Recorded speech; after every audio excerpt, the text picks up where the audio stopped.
Hi everyone, can you hear me?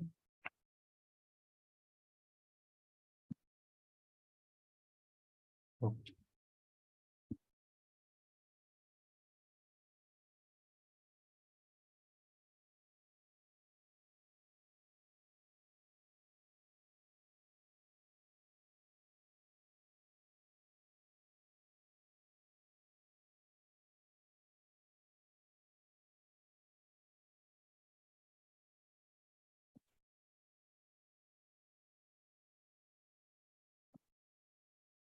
Okay, guys. So welcome all once again.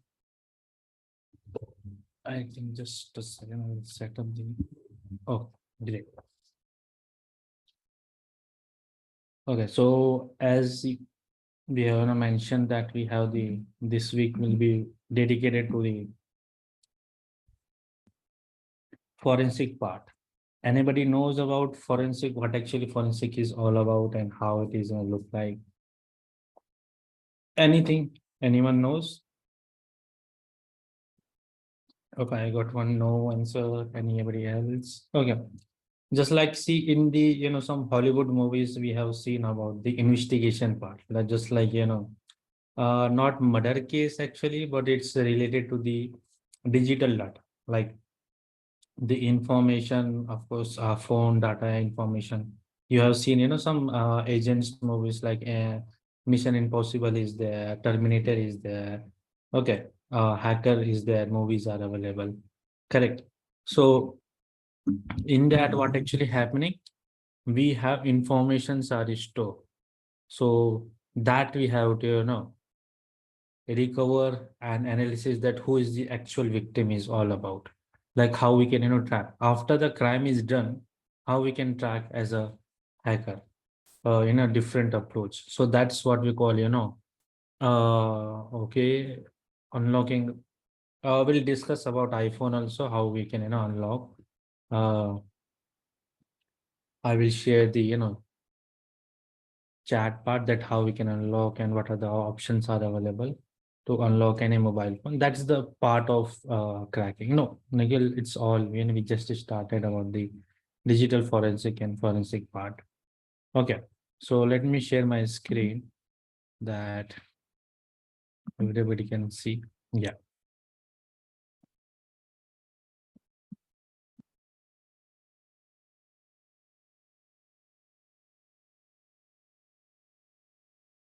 Okay. So here you can see I have is have this one good blog is given about the digital forensic and that part. Later I will share you the study materials about the forensic because it's a very broader career perspective. Or you can say we have the career path is available. So you also want to start your career in police, cyber cell or investigation part also. There you will get learn about how to do investigation, what are the information we can recover. Let's suppose you deleted some data by mistakenly, so how we can recover that thing. So these are the options are available in forensic part, but this is more on cybersecurity. So we have just taken a small content about the digital forensic, not a whole content. It's a very small part that we have no content. So if anybody looking as a forensic investigator as a career, so they have to learn after hacking about the cybersecurity. They have to learn about the forensic you know terms, process, tools, practice. You have to do understand the recovery process, how we can do recovery and that part. This is kind of investigation we do, and it is all related to the digital evidences. Now in digital evidences, what are the evidences you can see?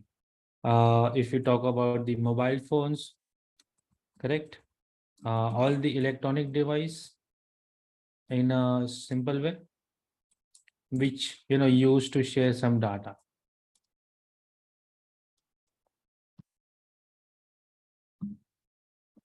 Maybe through Bluetooth devices there, or maybe some IoT devices, communication protocols they are using, or any kind of jammer we are using. These are the steps are available in terms of investigation part. Now, wherever the crime is done, After that crime, how we can recover the data that from this particular place the crime is initiated, from this laptop or computers the malware was invented or written, and then it will flash to the internet, or attack is started from here. This kind of question comes into the part of evidence part, like how you are recovering the things. So just you can go through with these two blogs is given. In that it's just an overview about the digital forensic, what actually the digital forensic is all about. Okay, because we're going to do the little bit practical part from today and tomorrow. So theoretical will not able to complete in a 1 or 2 day. It's a very long area to cover. So I'm just sharing you the blog link here that you can later everybody can go and read about this thing what actually is all about. So I will cover more practical things today and tomorrow also. Okay, yeah. Kind of helping police officers how to investigate, like IP address tracking, GPS location. This is all a part of digital forensic or forensic investigator we have. So here you can see as a digital crime what kind of crime we are doing in terms of digital platform approach. Let's suppose we are looking for some thief, or police officers work is what about any kind of human attack or terrorist base attack is happening, or any malicious thing is happening in real society. So that thing we need to stop. So that is the work of police officers they are doing. Now as a computer expert, okay, you are knowing about the informations about operating systems, applications, how it is work, how we can storing the data. That is the thing. Okay, so let's suppose something is happen with the laptop. Okay, taking a simple example, let's suppose if somebody is from non-technical background and in office they have gone and some downloaded some file from unknown site or some third-party website, there it is giving as a free or crack download option, correct? So that person got compromised by the some malware. It can be a Trojan horse, it can be a adware or ransomware also, correct? So how, as an investigator, we proceed to investigate, like from where this malware was downloaded, what are the activities that particular malware has done. That is the part of malware analysis we do, and investigate that what is the starting point from where the user got compromised or you become as a victim of that incident. So that what we call as a crime scene, in which we have to go. Maybe it is in office, in some place or remotely place, or some dedicated centers, like they have hidden in centers they have use. That kind of options are available. Now then we collect evidences. Now, evidences are what kind of evidences you think about it. Okay. In terms of digital platforms, so evidence can be a audio recording will be there. Okay. Some video samples we have, some images we have taken. Okay, some documents we can have any related to the investigation part, or some crime is going on, like kind of map. We have roadmap for the any kind of attack is happened, place, coordinate, GPS information is there, something like that. So this is all our evidences we have to grab.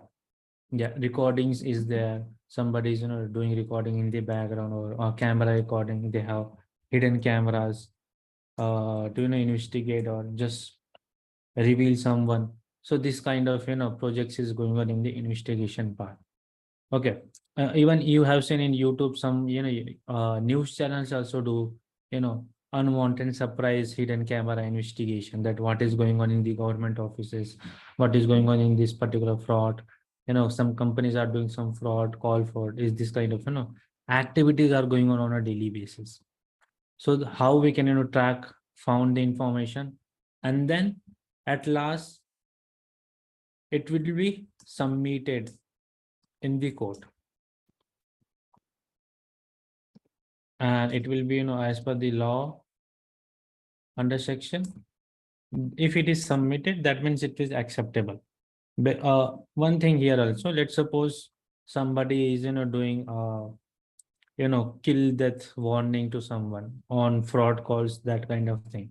So what we can do, we can do the phone recording or audio recording of that particular person, correct? But it is possible that some your enemies, and you are 100% sure that this is the person who have given this fraud call, or who has arranged me for that particular death note or something like that. So if we submit audio recording and phone recording to the police, it is acceptable that police take any action after listening that video, or sorry, not video, only the audio recording or phone recording. Did police will take any action? That is question from you. Anybody?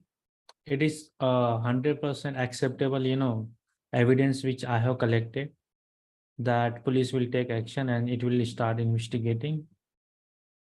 No, Rohit, no, that is not possible, because what actually happened in the audio recording also, we have lots of different tools are available. So through that, what we can do, we can use voice changer kind of tools, or softwares are available that will just change my voice.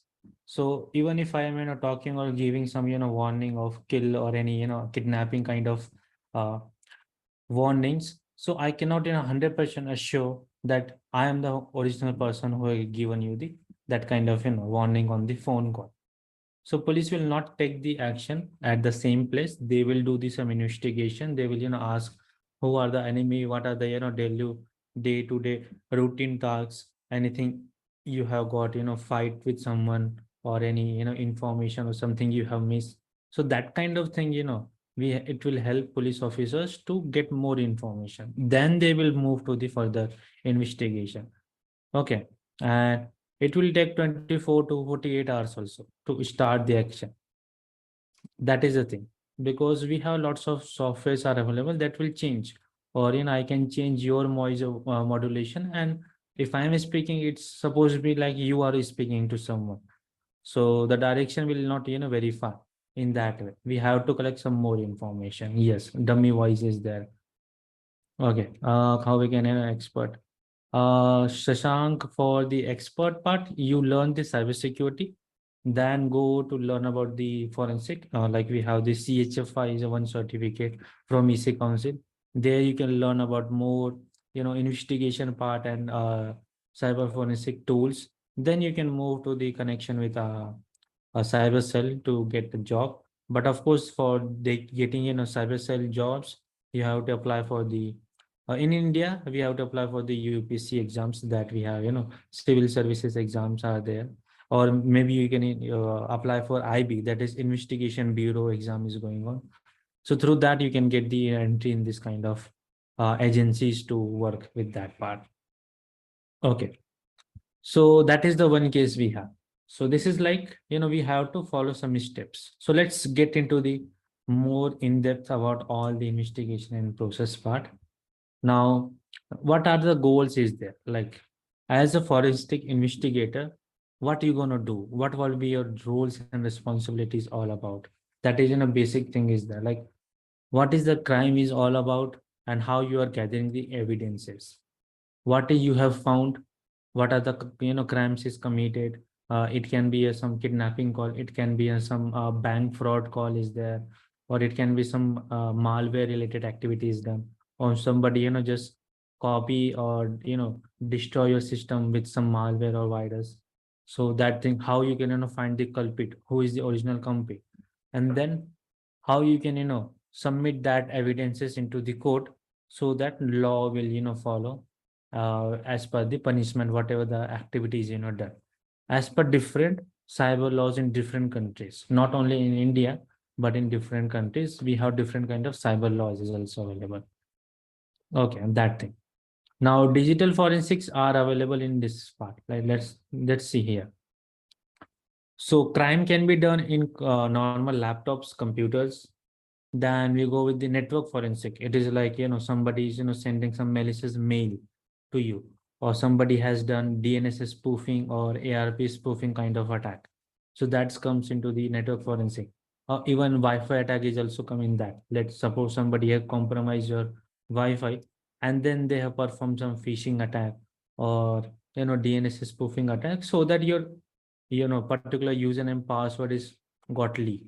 So that is a part of network forensic. Yeah, phishing is there. Then we have multimedia forensic. Multimedia forensic you have is related to the part of you can say the cryptography. You are sending some mail on video format or image format, but there should be some hidden messages given. This thing is maximally used by the terrorist, the all the terrorist group they use, or even in the investigation agencies used, like raw, we have BI is there, NSA is there. So when they do some communication code, so they not directly talk, they have some media to send the data.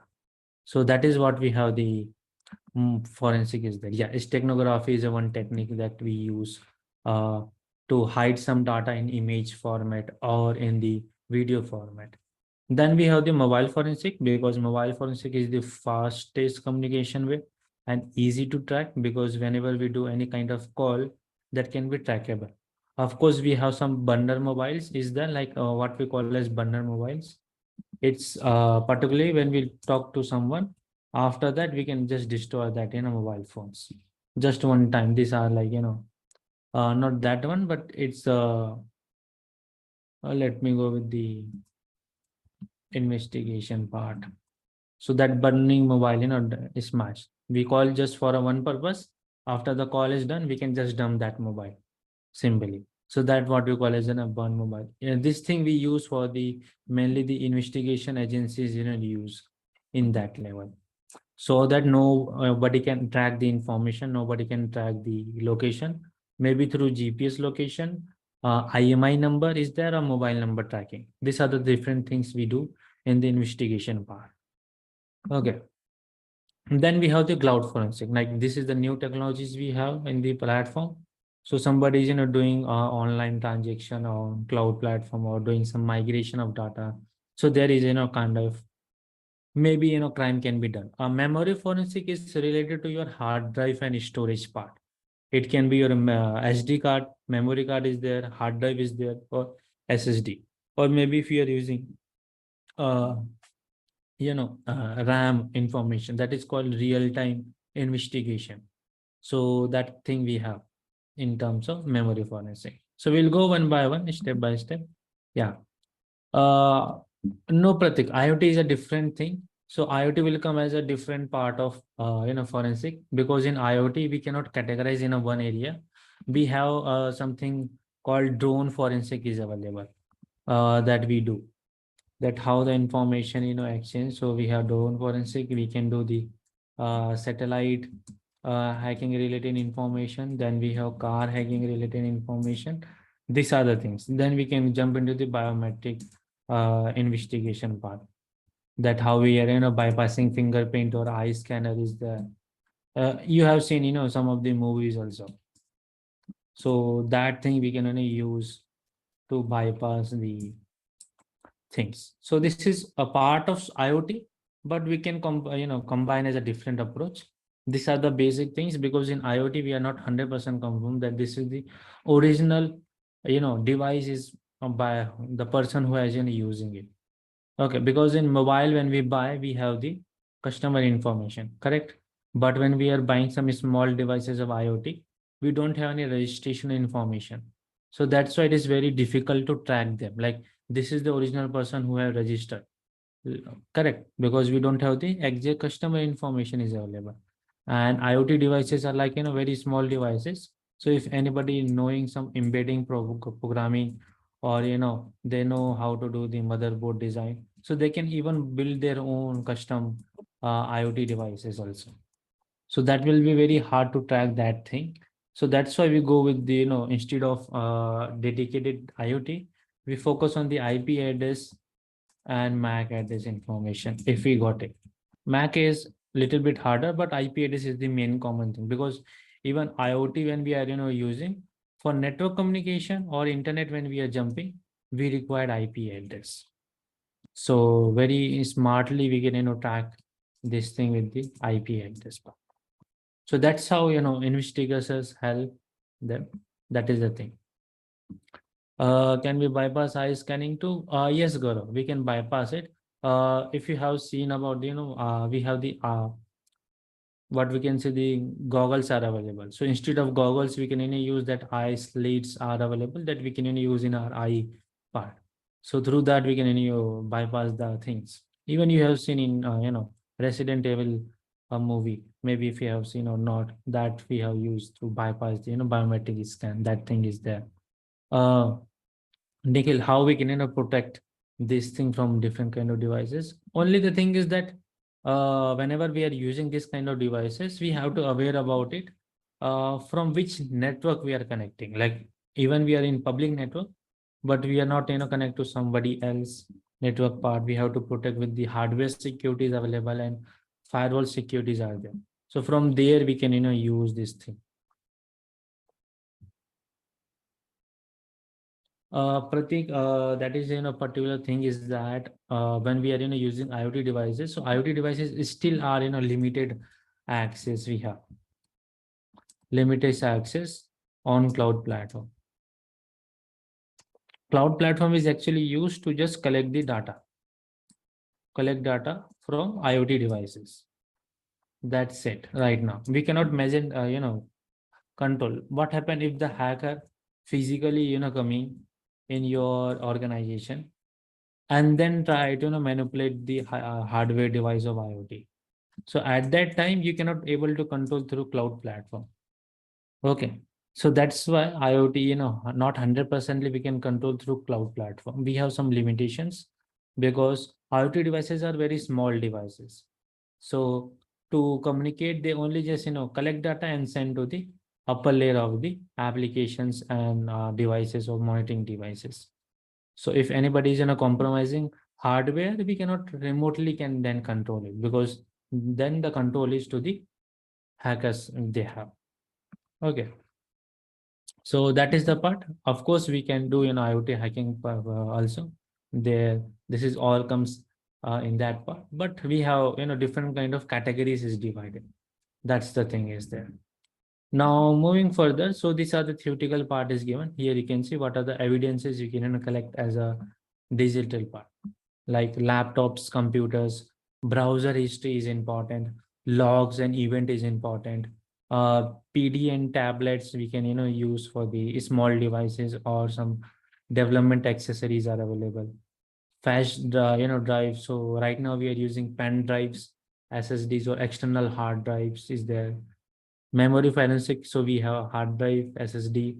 SIM card is also important because through SIM card we can attack through taking a help of mobile industries, companies.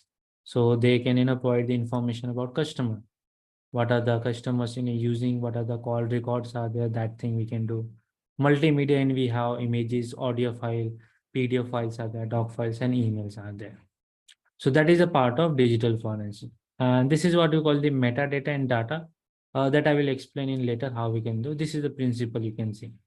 Securing the crime scene, limiting the evidences what we have collected and maintaining the chain of custody. It's actually proper process of digital forensic. These are the steps that we follow. Identification is the first step. Let's suppose in your office, somebody hack your system in your office. And due to that, what actually happened? Your whole local company network will got compromised. Let's suppose I have just sent you, phishing mail. Okay, that can, I have attached a worm malware. It just similar to the virus, but only the thing is that virus will require a attached file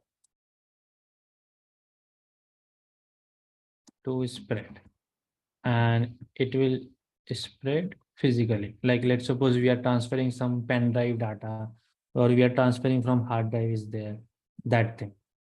But in worm case, what actually happen? It will also attach with some file, but it will spread fastly in network. So we don't require any kind of physical media or hard drive or pen drive.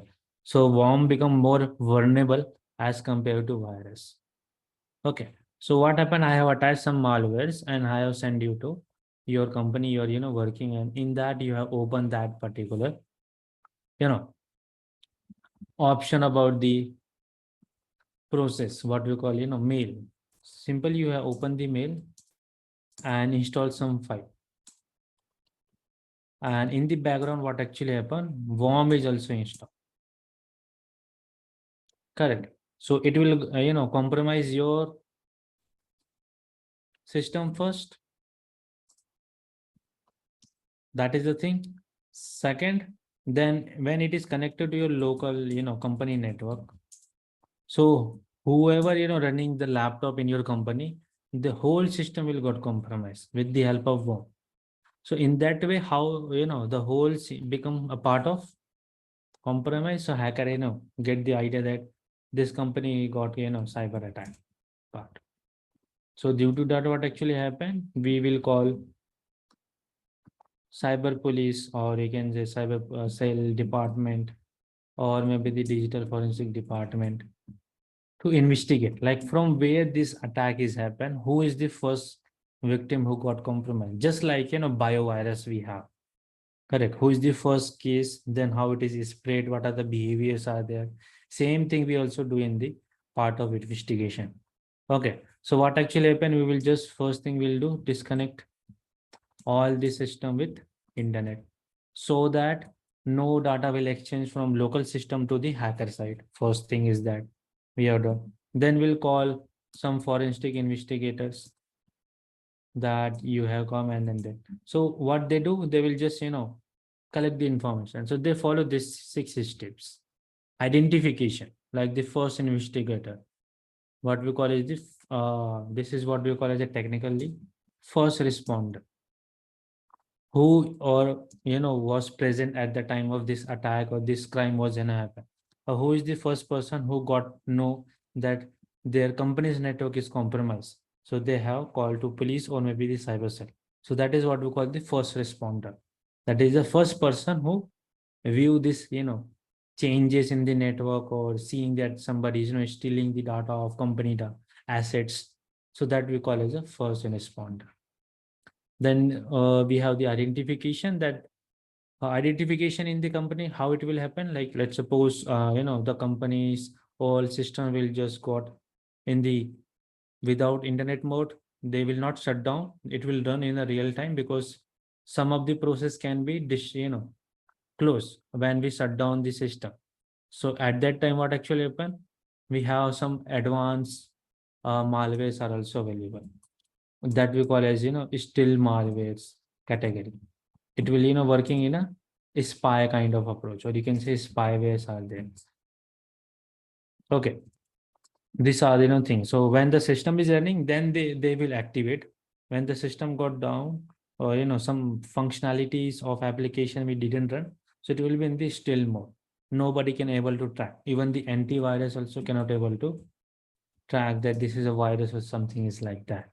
So that is important, we have to go.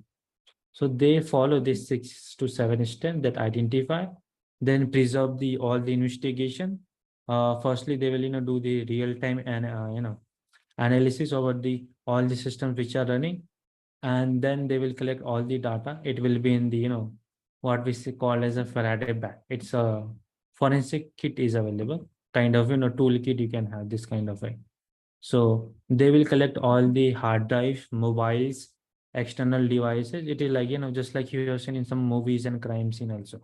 When they collect some evidences in the crime scene, so they will be protected with the help of gloves they have built, because even some fingerprint scan will, help you to detect who is the victim or who is the last person who have used this system. That kind of, things we follow. So these are bags comes. So this is like costly bags, because they are used to protect the fingerprint scanners, disable the all the Wi-Fi connection and that thing in that particular bag. Even you don't use magnetic scanners if anybody using credit cards, that thing. Okay, so that thing. Then in the forensic office, all the data will go, and there we do the investigation part step by step. We have, if you search for forensic toolkits, so we will get lots of toolkits available in the market that we use. Let's go with the hardware. Software is also there, but these are the recovery tools are available. Like these are the tools. Is the like we can see this is the some kind of pen drives we use with the different softwares are available, and this is like physical media, like detecting the electronic device. This is the hard drive recovery part. There you can see the process. Let's suppose you have just destroy your hard drive or damage it is. So how they can recover with the small content, because this is small approach. They will read the content and then it will try to recover it. But the tools are very costly actually. It comes in the this is kind of set it come. All the possible small tools are available to collect the evidences. And this whole thing will come around $6,000 to $7,000 USD dollars. It's a costly devices is available. This is how it look like something that. Or if you go there, you can get all the like a small cables, external devices collecting information or transferring the data. That thing we do in the investigation. Okay, then analysis. After that, whatever the collection we have done, we have to interpret with the real-time crime scene, reconstruct the whole scenario, and then we create a document, and then we submit this thing into the court, so that it will be cross-verified, and whoever the culprit is found, they got into jail or some punishments is there. That thing we do. So that's this 8 kind of steps that we follow in digital forensic. Okay, and to if we talk about the tools, so we have some open source tools are available, some paid tools are available, and even you can create your own automation tools also with the help of if you know the Python and something other languages. So that is a small intro about the digital forensic or cyber forensic part you can follow. So till here, anybody have any doubt or question is there? Do ask. Then we can move to the practical part. Anybody have? No one? All clear here? Just give me a one confirmation, yes or no. So we can move to the practical part. Yes, I got the one confirmation. Anybody else? Okay.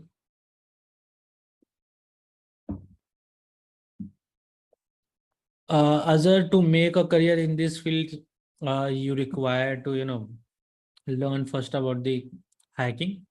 Then you can practice the digital forensic tools, and very less companies and also providing the master degree in cyber forensic in India that you can apply and then go.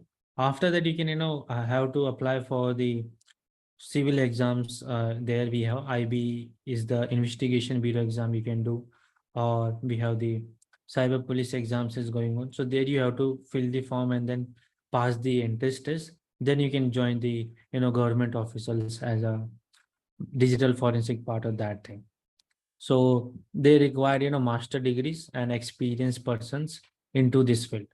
So through that, if you have some connections in the police officers and some high officials, so through references also we can get the opportunities. Like there is not a proper guidance we have. Only some of the few exams is going on. So there you can convert into the technical part. That thing you can do. Okay, so if we go with the first thing is the everybody maybe have tried about the phishing attack, correct? Or if you have seen how the phishing attack is performed, and that thing is there.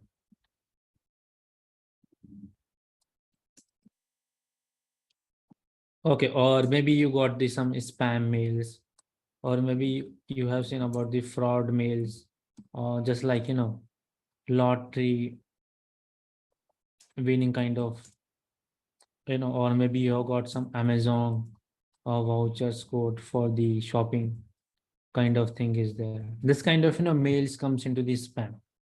So this is what we call the forensic analysis for email. How we can do? In there we have one thing we call the header analysis part.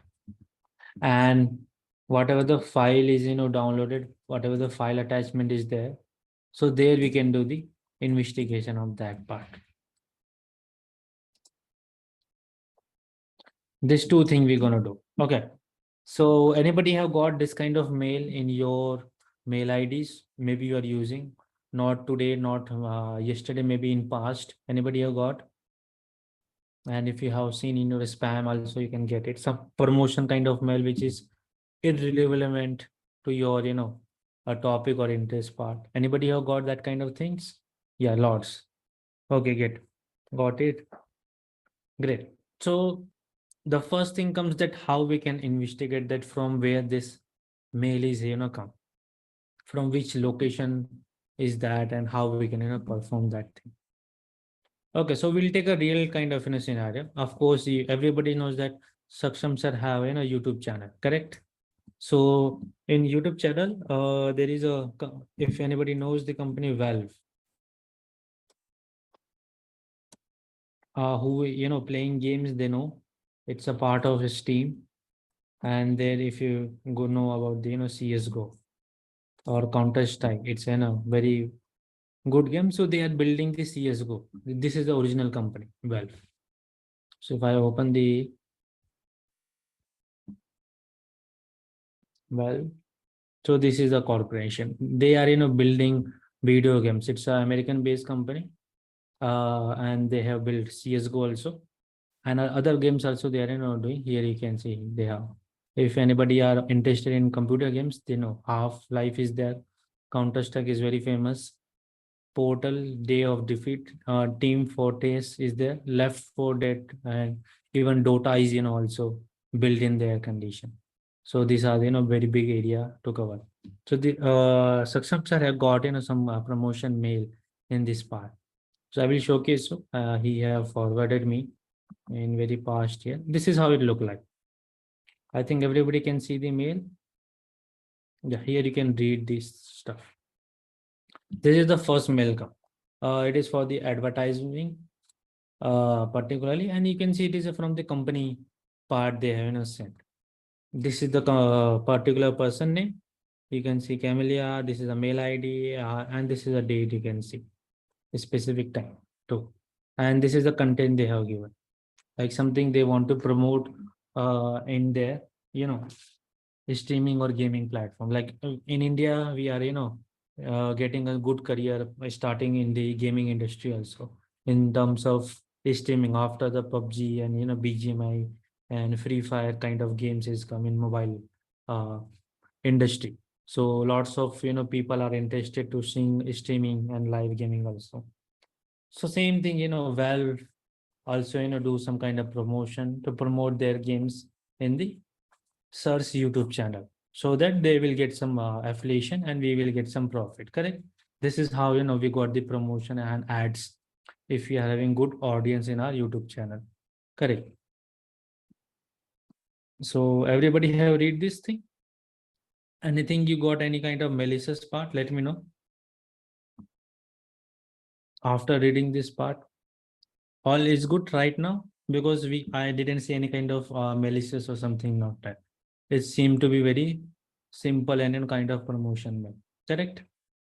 Yeah, mail ID is one thing we need to cross verify, because if it is coming from Valve, so that can be valve.com, because the official site, if you go there, so it is like valvesoftware.com. So maybe the official mail ID can be from this, but the mail is coming from something else. Here you can see we have this all platform is available. Okay, now let's go to the second mail that they have sent again after sir has given a simply that we are interested and then do.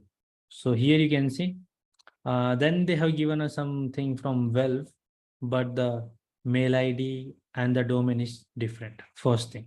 Second thing, they have see that hacker is also smarter.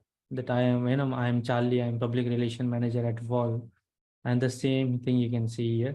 The name is changed. First, somebody else have sent. Now, in the second time, somebody else is responding. Correct. That is the thing. According to the criteria of company, suitable with you to do the advertisement and promotional videos. Okay, so they have attached this particular, image file, and then we have this is the part, and this is a YouTube channel. Okay, and they have built promotion video, corporate, and then this is the thing is there. Okay, so that is the mail has come. So the first question comes that how we can do the investigation about that spot. That this is coming from the official company mail ID or somebody is spoofing. That is the first thing. Because and the second, you can see here any kind of attachment file is there. Let me know if you have read this whole stuff mail. Did you see any kind of attachment file? Here is the YouTube link is there. So let me open this link. I can just cross verify that it is original link or something wrong. And they have provided the Telegram link also. So this is the official Valve video channel of YouTube. So there we cannot get any kind of malicious. Here you can see official, that company name is also coming. That is also good. And these are the official part because there you can see the tick is their verified channel. So there we cannot got any kind of unthing, illegal anthem that. Then they have redirected the website to the original website. So that is also good. I cannot see anything wrong.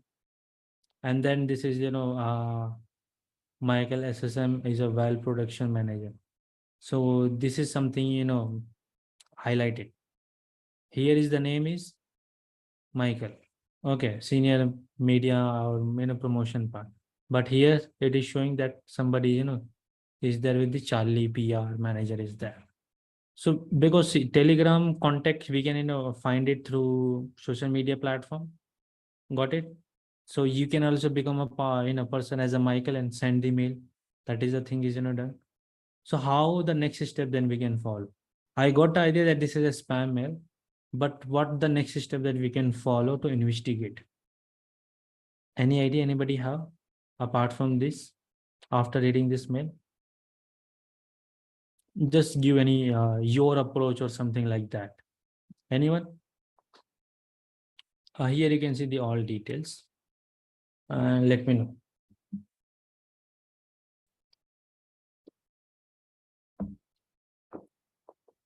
No one? What will be the next step that we can follow? No one have any idea?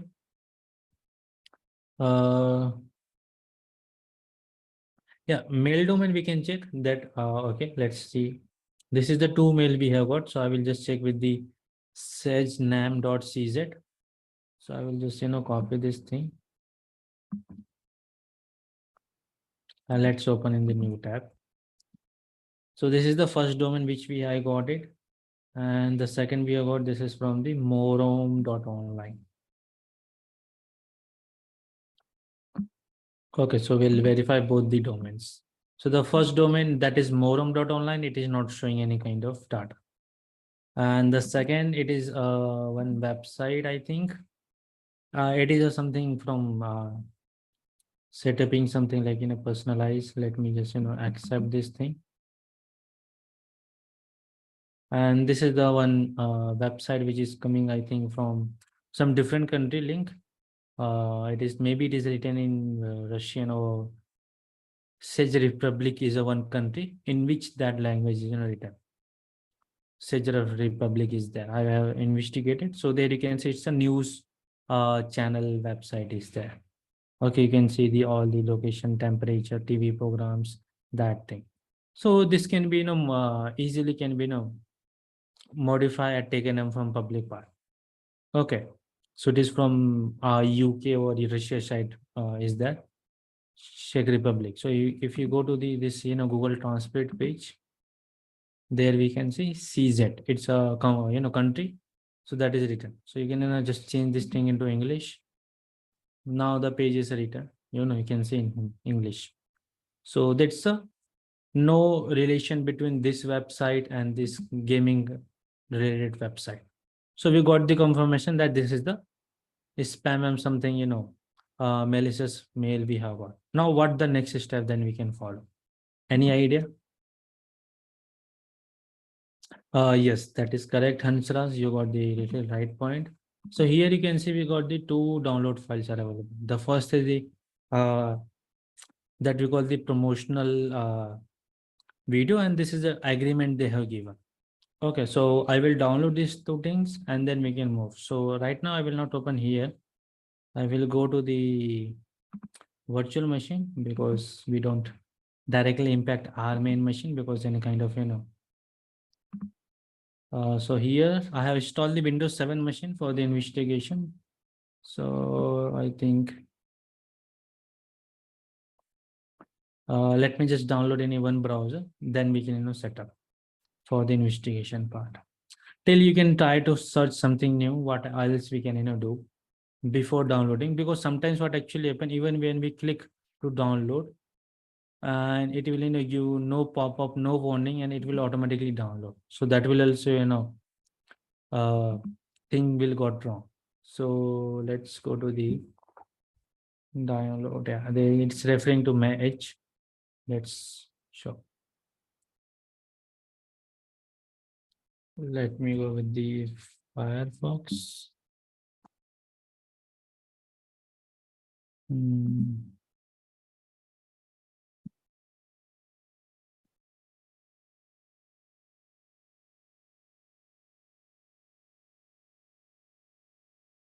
So in between that, anybody have any doubt or question is there? Till let me know. Till this setup is going on, so you can, check out it.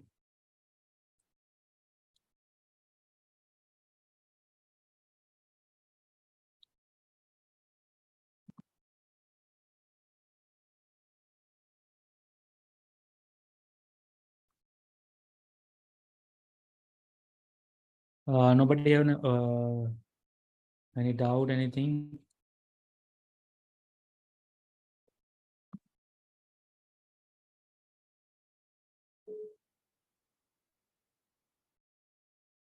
Yeah. Yes, that is the main target, we will try to reach. Of course, we cannot reach directly to the main person who has sent what is the exact location, because for that we required help of police officers, so that we can track the GPS location information or maybe the mobile number or mail ID. But as an end user, we can still do some of the, investigation part. So that I will showcase you from this process, that what are the things we can achieve as a computer expert or as a forensic expert part. Correct.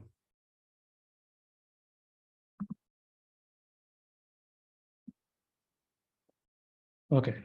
Anybody else? Any question is there apart from that?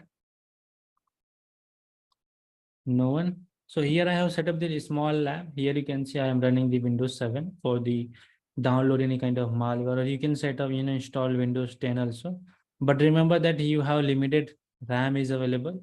So Windows 7 will, work properly if you have 8 GB RAM of laptop configuration, because we are also learning parallelly the Kali machine.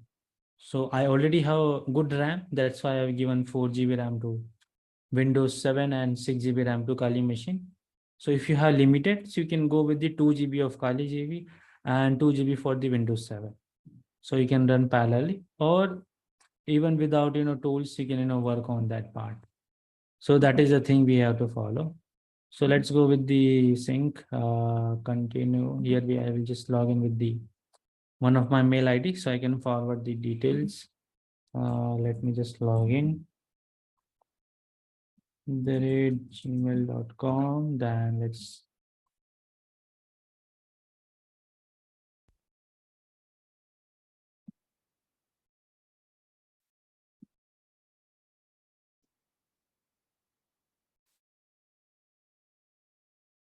okay, we log in, and let me just forward this mail to my mail ID.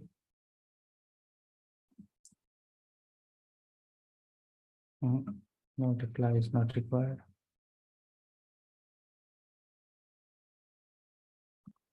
So I'm forwarding to my personal mail ID. And then we will download in the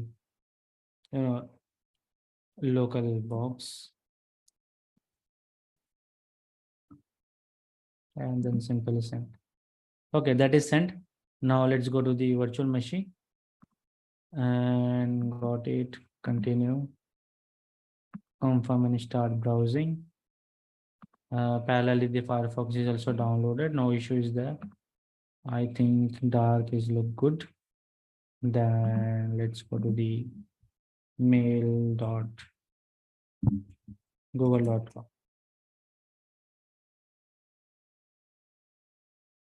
It is little bit slow because it's 64-bit. So there you can open it. And it's around, I think I have used it this file. So it will be around like, so there you can see we got this particular, file here. Let me just enhance the desktop screen. No identifier, okay. Let's go to the 1220, then apply. Okay, now it is look a little bit good. Okay, so let's go to the mail. Here you can see. Now what I will do, I will just click in this link part in this, and you can download it. So they started downloaded. You got 1 zip file, and this is a corporate contract. So that okay, it is showing error. That means the file is, I think, it is removed from the server. Yes, that is removed from the server. So we don't have this file is available. No issues there. I have created a one document report also, that what are the things I have followed in the investigation. Here you can see. So I will share this report later after the class over. Here you can get like, so step by step given. I have set up all this thing. Then what we have done. This is the policy was I have downloaded in the last part. Okay, and that thing I have done, and of course we have to check the zip file to extract, and that thing we have to do. So that is the thing that you can do it in that part. So I think that thing is removed right now. Not a problem. We have still this video, video file is there. So let me open that thing. Here you can go to download option, and there you can see this promotional video. So here we have all this thing is available, I think. The additional material, promotional video, the Steam, and this is the description they have given. Okay, so if I click that, it will open like some small PDF like this thing. Okay, so this look like the same thing they have provided, but we need to check what are the options that we can do it in that part. Okay, so let's go to, and let's see Steam Deck specification. I think this is the images they have given. Same thing like anything. So there also we didn't get any kind of malicious link or something like that. And then we go with the professional video. So I think this is a one. Let's go to recommended settings and finish. With Steam Deck, we're bringing your Steam library to a new format. Okay, so this is like the same thing. Nothing is is there. It's just a small promotional video. An additional video, you will get all this thing. Like case, the something like we need to check like what this image is all about. Okay, so that's the thing we have got it from the this file path. Nothing more than that we have got in this zip file. So actually the file that was attached, that was in this part, corporate contract, and there you will get the main malicious file. But it is right now, it is removed by the hackers, so we don't have right now. So not a issues there. I also explained in the document at that time, because I have used this thing. Here you can see I have just extracted that particular policy file, and the file you can see which I have downloaded is 1 MB of file size, correct? But after extracting or before extracting, you can see the property. It is around 700 MB of file size. That means there is something malicious is hidden in this file. Okay. There I also written that it's only 1.6 MB of file size when I downloaded as a zip format, but after extracting, it is actually around a 700 MB of file size. So that is something hidden in that particular file. Then you can see it is a PDF format, file size, And here you can see the screensaver. It's a one kind of, file. If you have used screensaver in your laptop, something, anybody?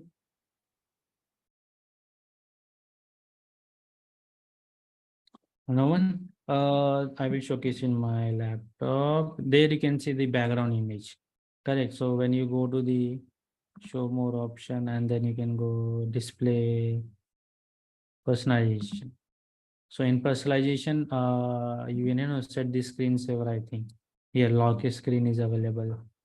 Okay. So there you can use screensaver. Like right now we are not using that much, but in here you have this option is a screensaver.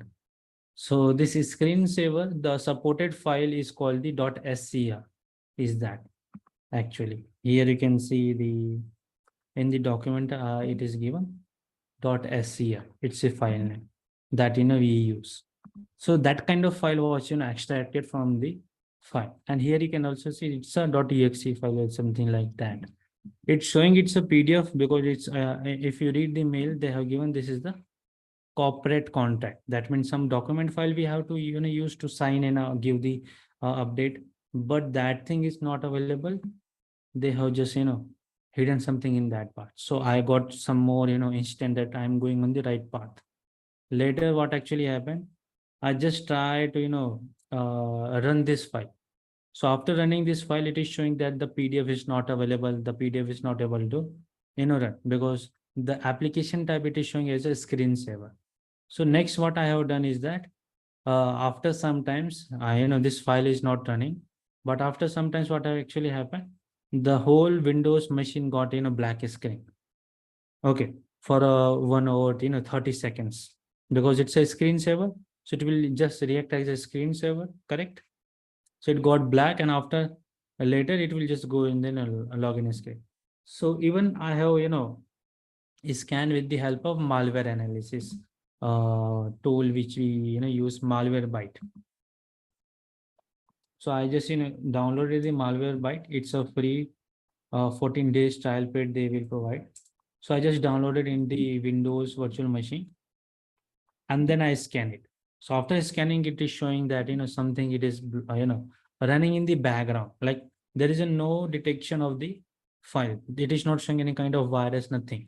But what actually it is a part of spyware actually, because whenever it will execute, it will goes in a for a 10 to 50 second, if I remember, 10 to 50 second it goes as a black screen.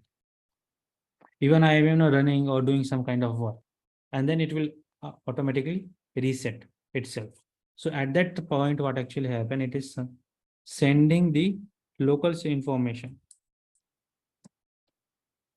local system information to some unknown server in the background. So how we can detect that thing, because it is not possible from here. So what I have done in that, here it is showing that RTP is there something detected by the Malwarebyte I have used. If you want to check out it, there you can go on the site, and there you can use Malwarebyte. So they will provide 14 days trial. It's a free software, so that you can use. Let's suppose if we don't have any kind of paid antivirus and anti software is available, that thing. So you can go through and check out this site as a reference. It will help us to just remove any kind of unwanted malware comes. Then after getting this thing, that I got alert that something is going into my system. So don't worry, because the thing is that I am using this whole procedure in the virtual machine in Windows 10. Okay, so what I actually done in the background, I firstly just check the IP address. Like I got this particular IP address. This is how we got it, with the help of Wireshark tool.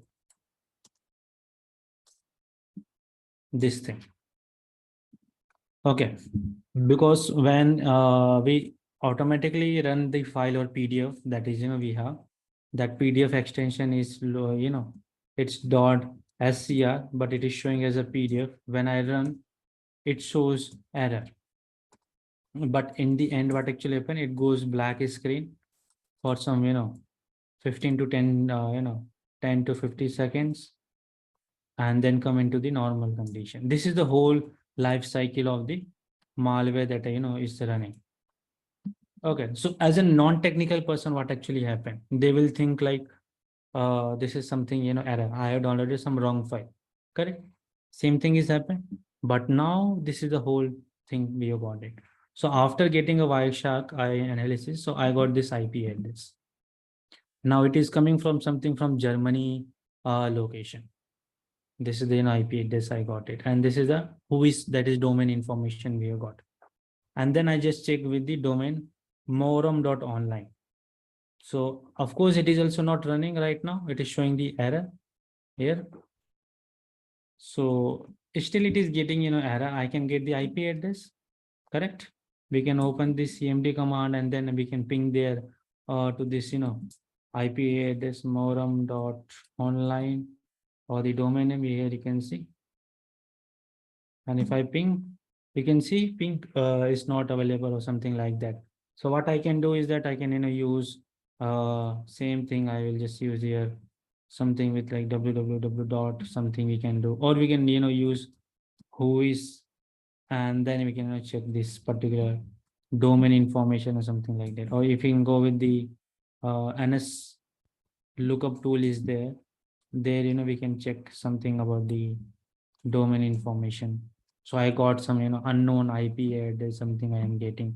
So there we can do further investigation for that part. So I done that same thing in this area, and I got this site is not reachable. Correct, same problem is coming. Then I check with this. So this website is it's a Czech Republic country, and it is working as a backdoor communication.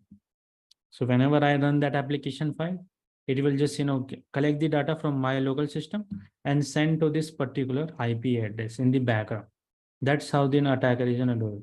And now after getting something, so I just block this particular IP address in malware. That is what we call allow list. So when I run again, so it is going this error. There you can see. In the Wireshark, you can see this black and red color. It is showing the duplicate packets. Duplicate packet means like at the same session, it is randomly sending some data from my local system to this file. This is my local Kali machine, the Windows 10 machine IP which I set it. And this is the further part. So that's how I can get the information. Okay. And then I got the little information. So this is the thing I already teach you about the Wireshark, how to do the analysis. Same process I also follow. Got some information, some details like some suspect warning. I got it, something like that. Then in the background when I got it, so there in TCP load, I got one more link, something like that. Now we got the original link here, like temporary.org, something like. So it is a temporary link which used by the hacker to hide his original identity. Okay, so that I got it, and further I got an investigation. There you I got it, like something like that. So till here I already actually reached. Further investigation I have done.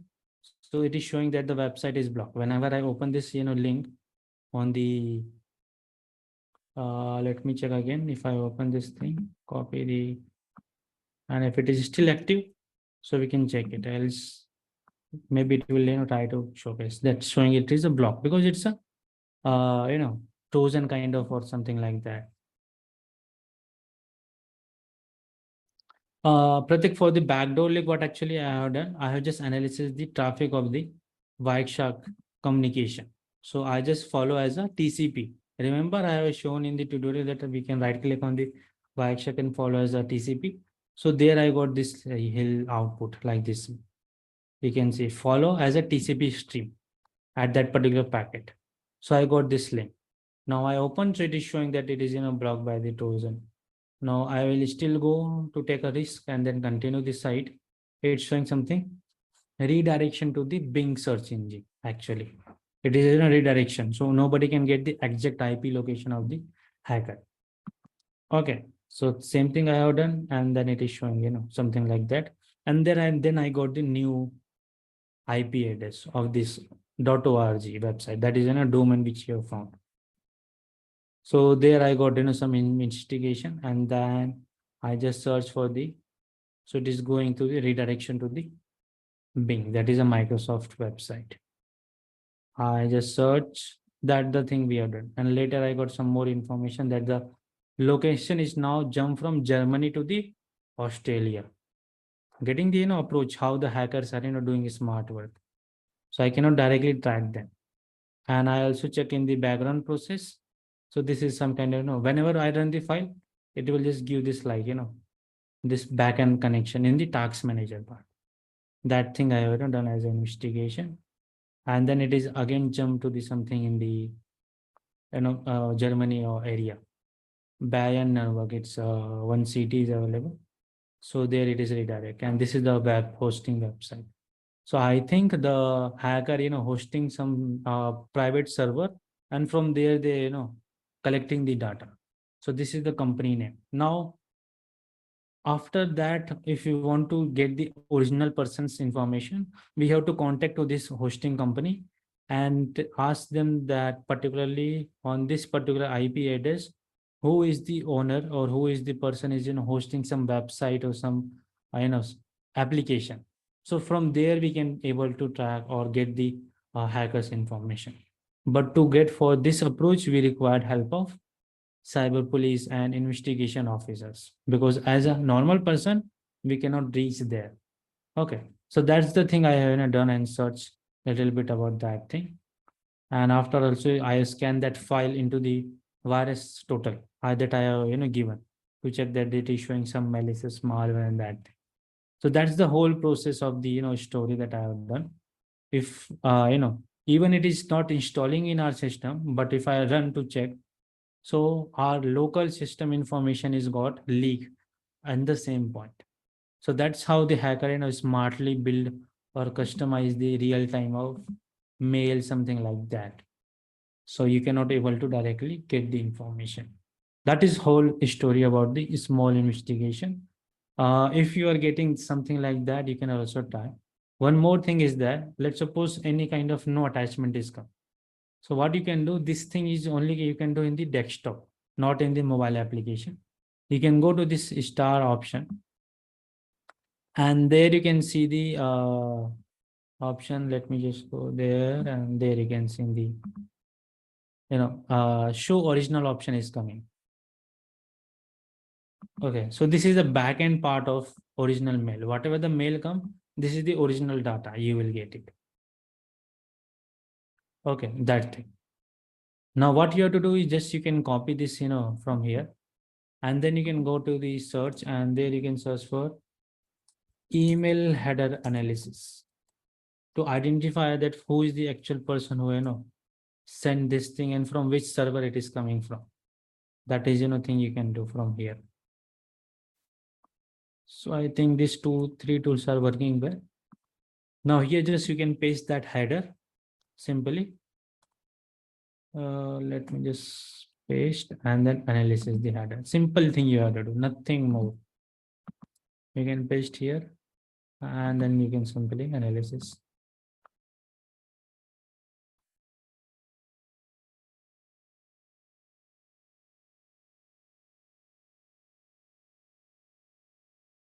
So there you can see got the details like it is coming from source IP and that thing. So here you don't get any kind of malicious information because sir has forwarded me this mail actually.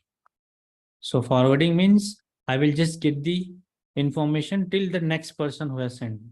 So I need to log into Saksham sir's mail ID, and then I can just open the original mail header, and then if I do the investigation, so I will get the information about that part. Okay, here you can not get any, it's still analyzing, there you can see. So that's the mail combination, detail comes like verify Google information. This is, from where it is delivered, then what is the path. Then if you go to the reference, from date, message ID, and this is the header look like. Okay, so that's how you can, do. Let me open my mail ID. If I got some mail, spam mails. So there I can go to the more option, and then here you can see spam. So there you can see I got some of the information like this thing. I think this is all some promotion mails. That will not work. Let's go to some.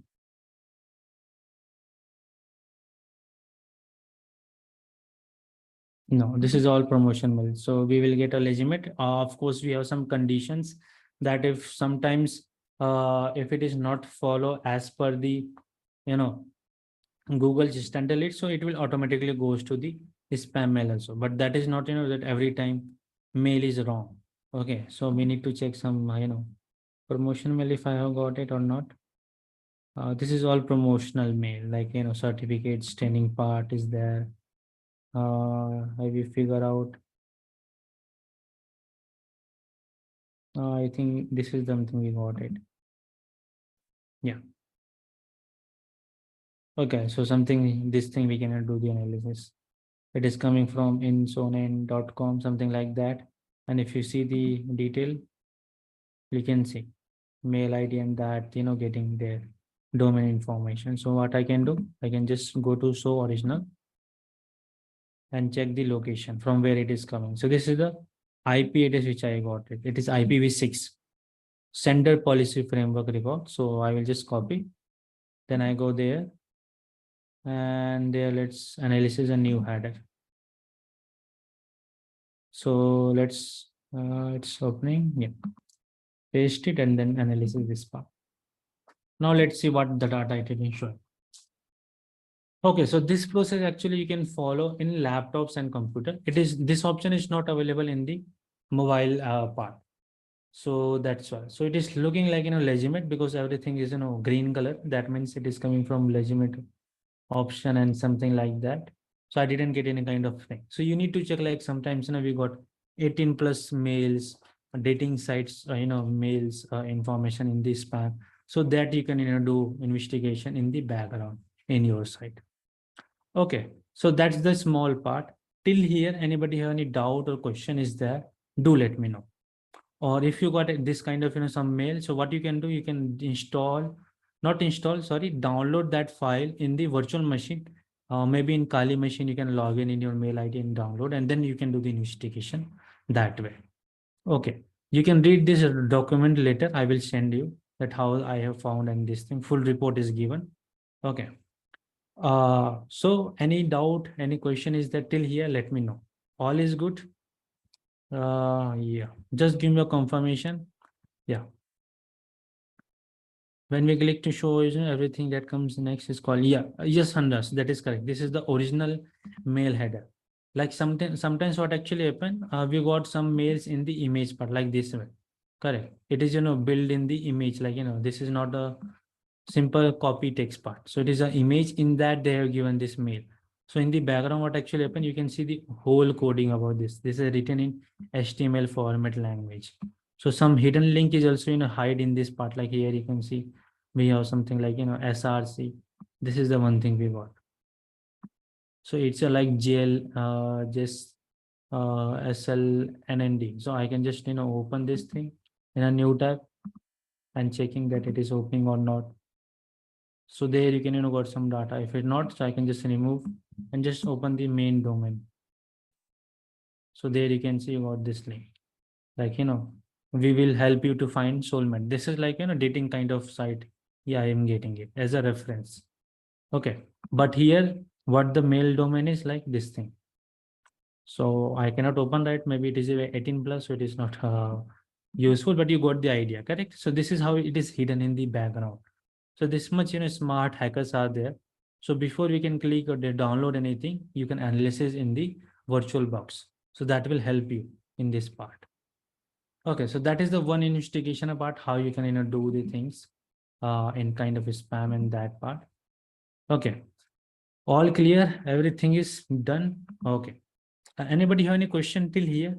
Do let me know. It's a part of investigation that how we do as an end user, because we are not expert, we don't have the full tools is it there, but whatever we can do, we can investigate at our level. So that is a part of forensic, what we call as an email header analysis. So for a reference, I will give you a link for email header analysis, you can go and one by step you see that what are the informations we got it. Hacking article there. So in this blog, they have explained very well about the header analysis on that part, how we can do this thing.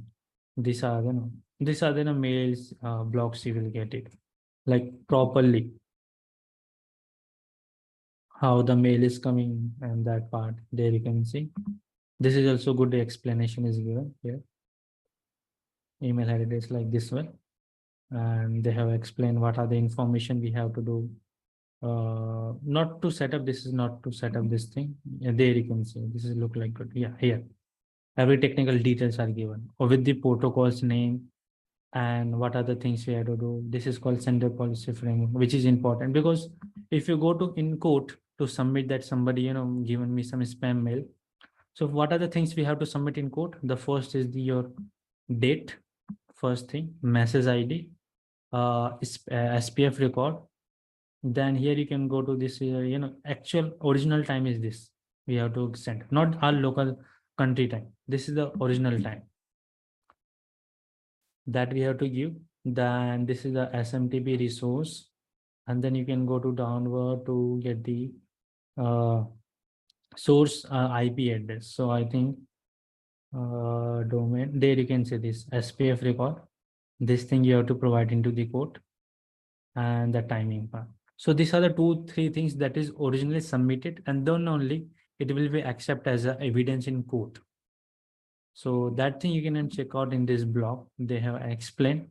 You can search lots of some free YouTube videos also you will get it to analysis.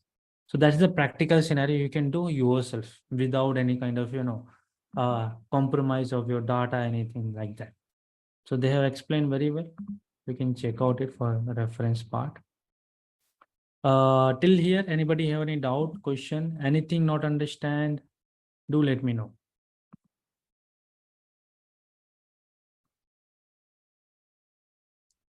All good. So, okay, no problem is there, I think. Any question is there? No? So shall we proceed for the next topic about the, yeah, we'll go one by one. Till here, everything is good. Just give me a yes or no confirmation so we can proceed. Okay, all good.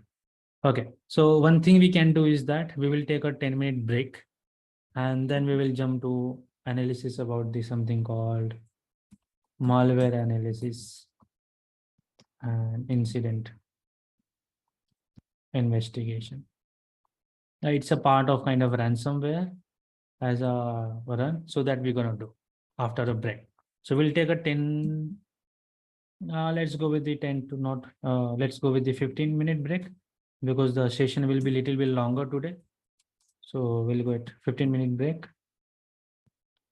And let's jump, it's 4:30, 4:40. So we'll catch up around 4:55. Okay, so we'll connect there. Till you can take a small tea break, or even you want to read it. So I will just share the doc file into the group. You can read it that. Okay, okay guys. So we'll connect.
Yeah.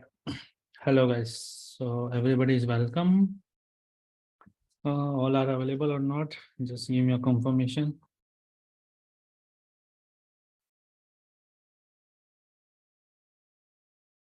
Okay, great, great. So anybody have got any doubt, queries there till what we have covered? Any doubt, anything? I think no one. Just give me a second. I will just take one new report for the.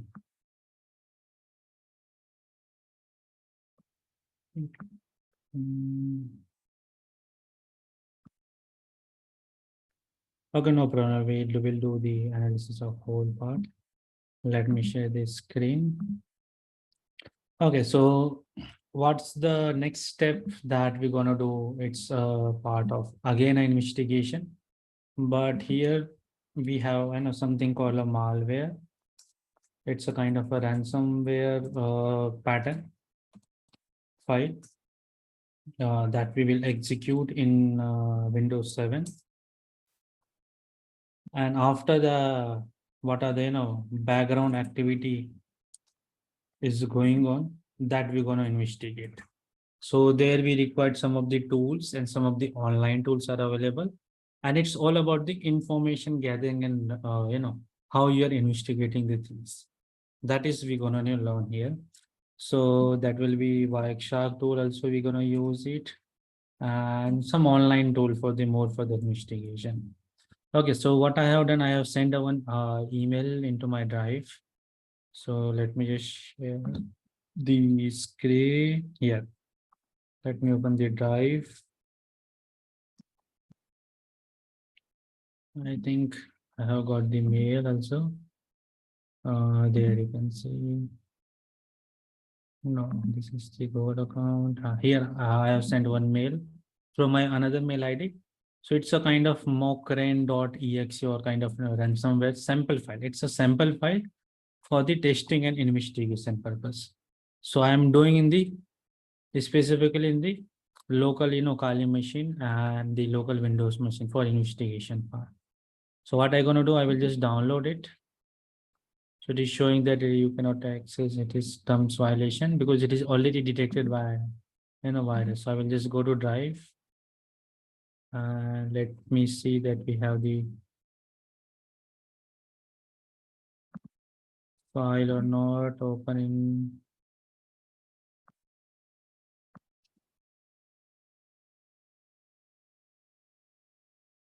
No, no.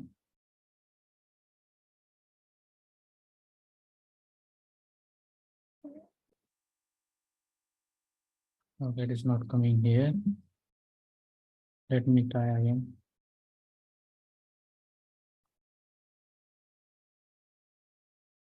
Okay, let me open the drive. So I will upload there and then I will download. Let's go.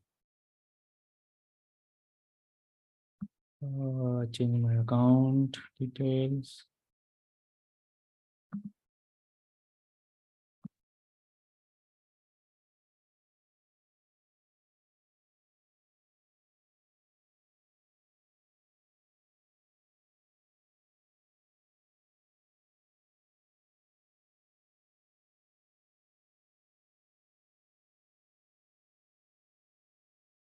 Okay. Yeah. Any question? Check recent sections. Yeah. Okay, no problem. I will just log in here and there I can use.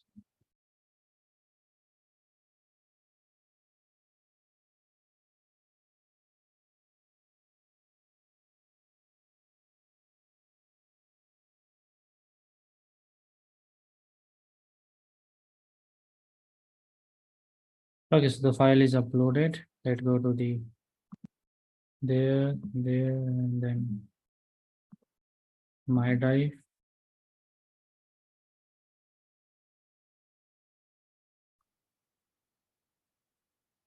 Here we got it. Okay, right click it and then we can download to local system. Okay, thank you. So we got it. It is already showing that it is an infected virus kind of in a file.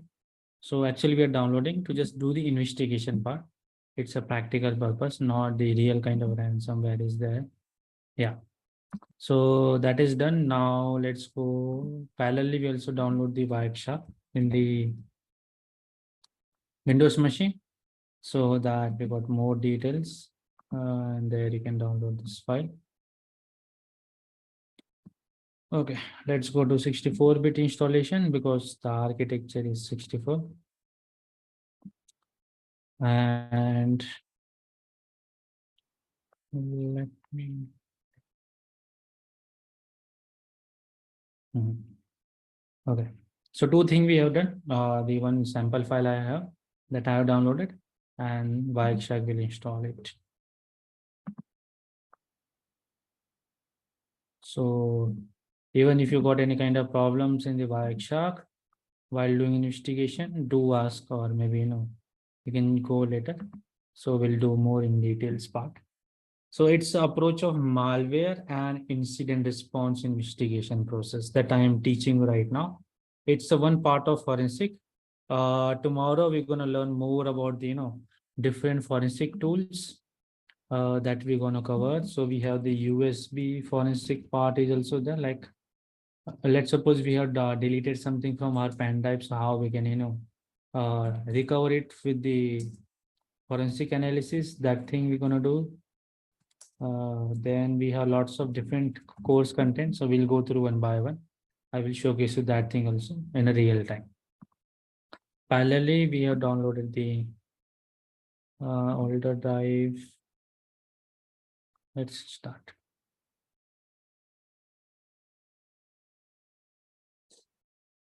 So even if you are doing practice this kind of approach, if you got any kind of problems or something like that, do ping me for the lab setup part. It's just simply in a Windows. I will also share the let me create a one folder here.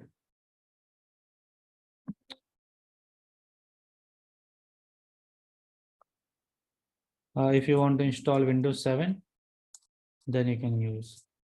Remember, select English language because it is written in Arabic language. So you can select English to install the Windows file. Okay, that is also created there, and then I will upload the file. Windows 7 there. So it will take 5 minutes to upload, and then later you can download. I will share the link. Later you can go through. Let me share this link. Get link, and anybody can access. So copy. There you can use it later. Okay. Or if you can go to chat option, there also you can later download it. Okay, after 10 to 15 minutes, it will be uploaded. So you can directly download the Windows 7 machine. And then you can try to do practice if you want to Windows 7. Okay, that you can try. Or if you want to try the ransomware, do remember that. Okay, just a second. It will not upload here because I'll be creating here. New folder, ransomware analysis. Don't use that link because that is not properly. I have the storage. That's why it is giving an error. I will upload here. That is a file as well as the ransomware exe file I am also sending. So don't directly open this file into your main system. I warning you because it's a malware. So you can download only in the virtual machine for the practice purpose. And then you can use this link, not the previous, but this link you can use it. Let me copy that. You can use it.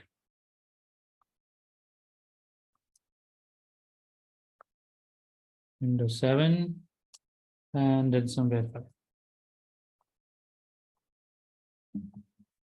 Okay, and I will share in the chat box also that you can go through. Okay, done. All thing is done. Let's go to the. This is also done. So I think lab scenario is clear to everybody. What I have done, I have just installed one virtual machine of Windows, and then I start running. Even you can do in Kali machine also. That is not a problem.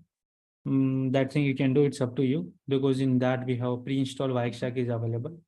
So that thing we don't have to run. Okay, let's go to the background. So we got the virus shark is there. Let me search Wireshark. So I will open the Wireshark. So there it will start checking the traffic and that part. And this is the file. So I will just extract here simply. Now this is the file we have got it. And then I can extract here. That is done. Okay, so this is a small, very small. You can just right click it and you can see their properties information. So there it is showing it is just a .exe file. File size is only 1.6 MB. So it is a very small file size. No, nothing advanced information is there. And you can see the compatibility is nothing. Security details, we're not getting anything. In detail also, it's showing a simple file part, correct? So that's the thing we have got it. Now we will run this file. But before that, we can check the traffic analysis. So here you can see the check local area connection we have. Okay, there we can see some traffic. We'll double click on it. I think everybody can visible the Wireshark tool. So it take little bit time. It is taking time. Just let me check. Yeah, all is running good. Okay, wait a second. I will just do one thing. I'll just close the Kali machine.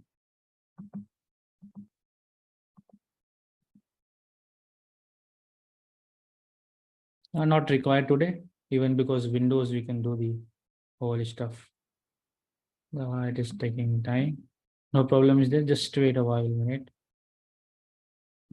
And there we have this. Close this one. That is also closed. Desktop. Wireshark.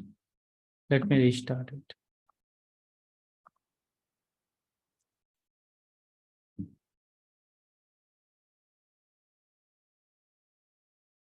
Okay, so there we are getting this link on the local area network. Okay, now it is just taking a little time to capture the packet. Not a problem is there. We'll wait for a while, or else I will just check what is the task manager.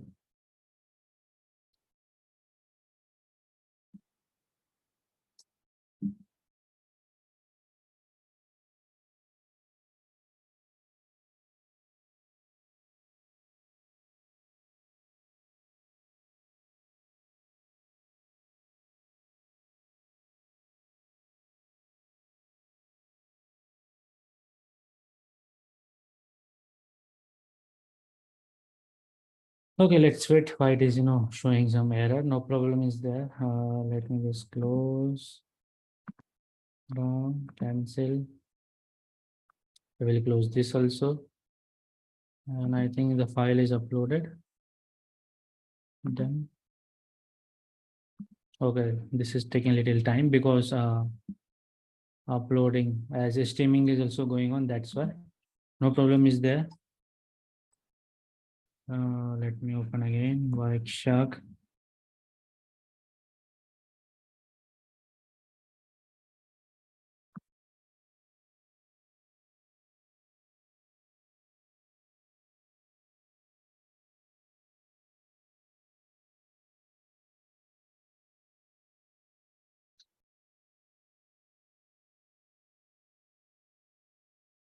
Okay, one more thing we can do is that if in Windows 7 the Wireshark is not running, so I can just check the IP config and the IP address is 10.15.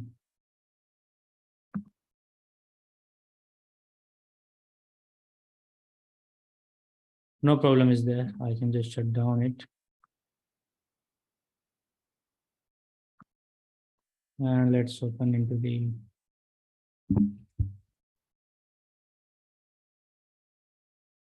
Kali machine. I will download in Kali machine. No problem is there. Maybe sometimes it will work, not. Okay, virtual network log file. Uh, something I think got crashed. That's why it is not running. Okay, no problem. We have backup is available. So don't worry. Let's go to the VMware.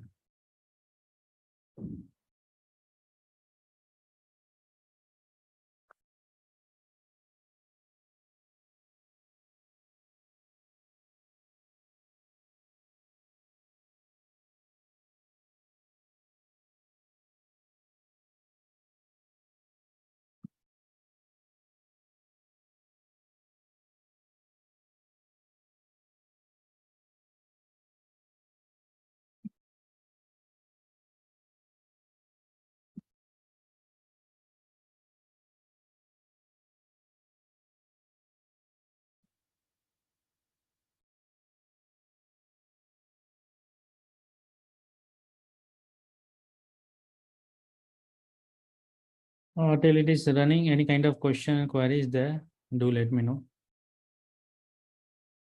So we can resolve that query, because sometimes it got slow. I have 24 GB of RAM is available in my laptop. So there we can use Kali machine, and then just let me check internet is working or not.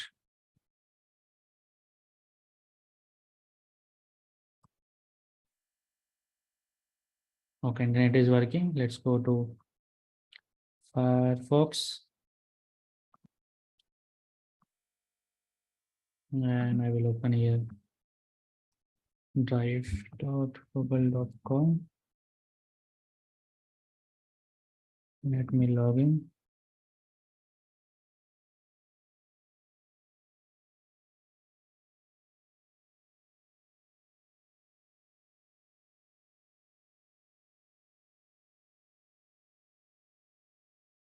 Done.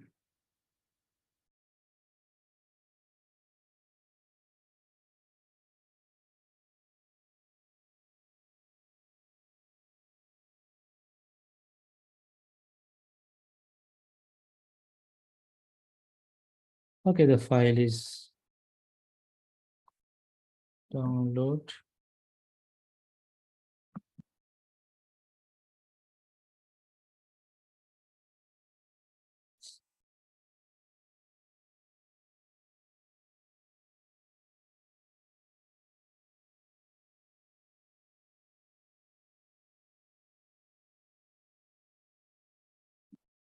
Okay, that is done. Now we have to unzip with the command line. Okay, so guys, some of the students have problem with the command line. So here you have to use travel, like where you are working. Instead of going always in a graphical way, try to do perform everything with the command line. Okay, that will help you to work on more advanced. So this is the by default location we have. Okay, and then you can see the zip file we have downloaded. This is this one. What we're gonna do, we just simply use unzip and the file name. Enter. We can get the folder. This. Now you can use unzip and then this file.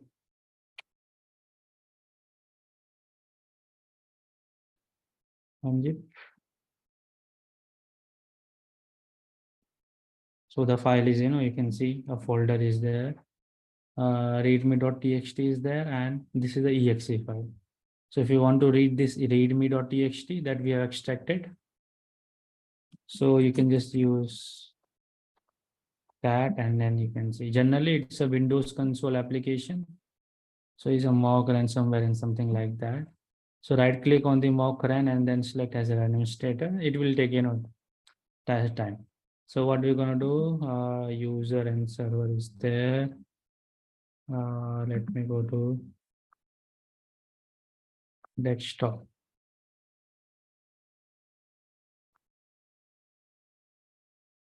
Okay, just a second. I just shut down the power off and edit the virtual machine.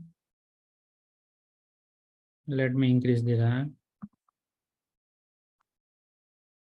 Okay, and then done.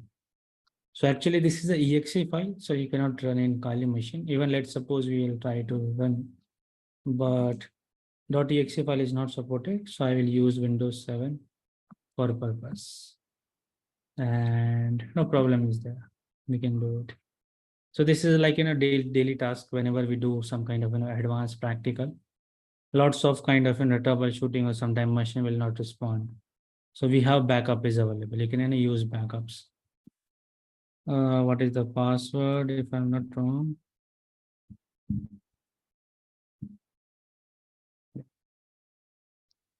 Ask me later, close. That is it. So we'll just download the file or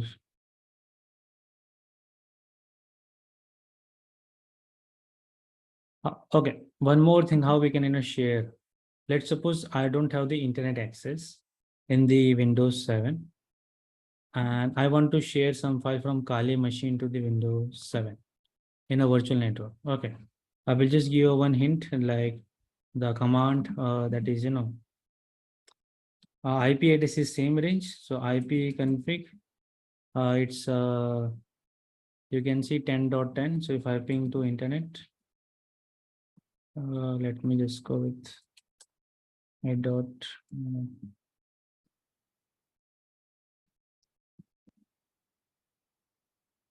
That means internet is working. Okay. So it is 10.20. And if you check with the Kali machine IP address, so it is giving us 153 dot something like that, I think. Okay. Why it is different? Okay, no problem is there. Here you can see this is the IP address we have got it. So let me go to edit virtual not settings.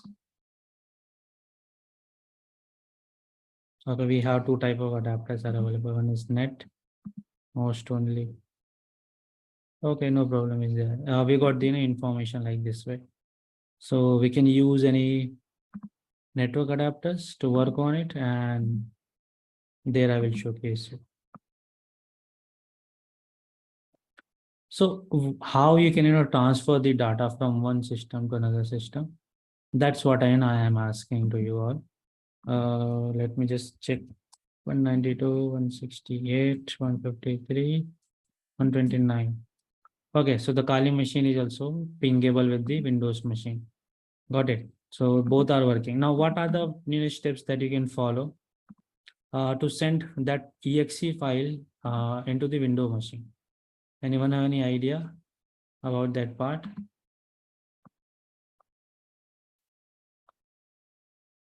Okay, so my question will be, okay, network sharing mapping is there. You need to enable settings in VMware to set box, copy paste primary OS to call it. No, oh, that is our like mapping is done, but how we can do the mapping?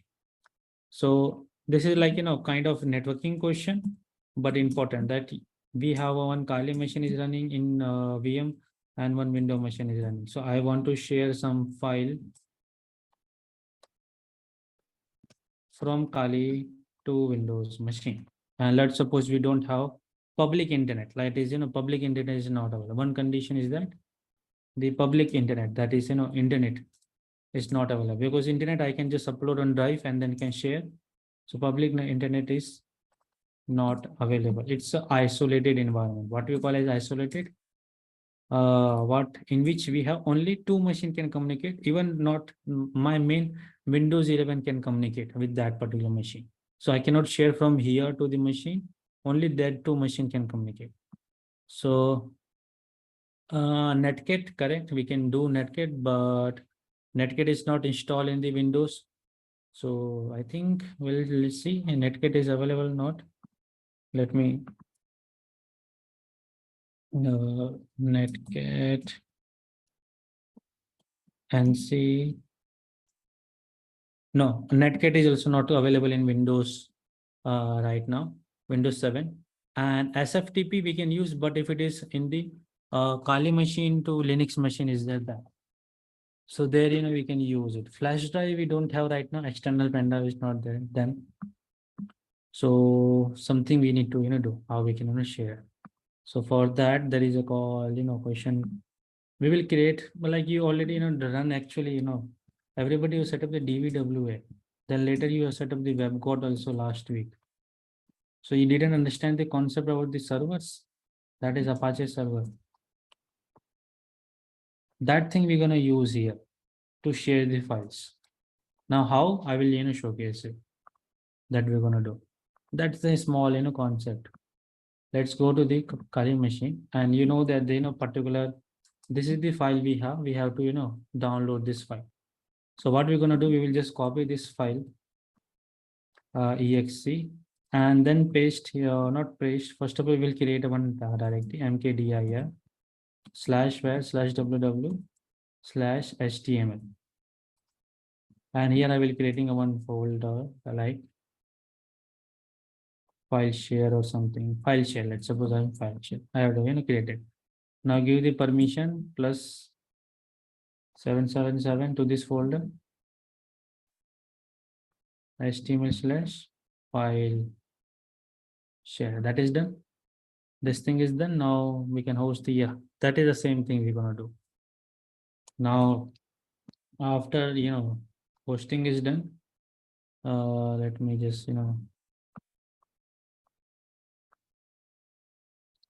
let me clear the screen. Then here we'll use systemctl start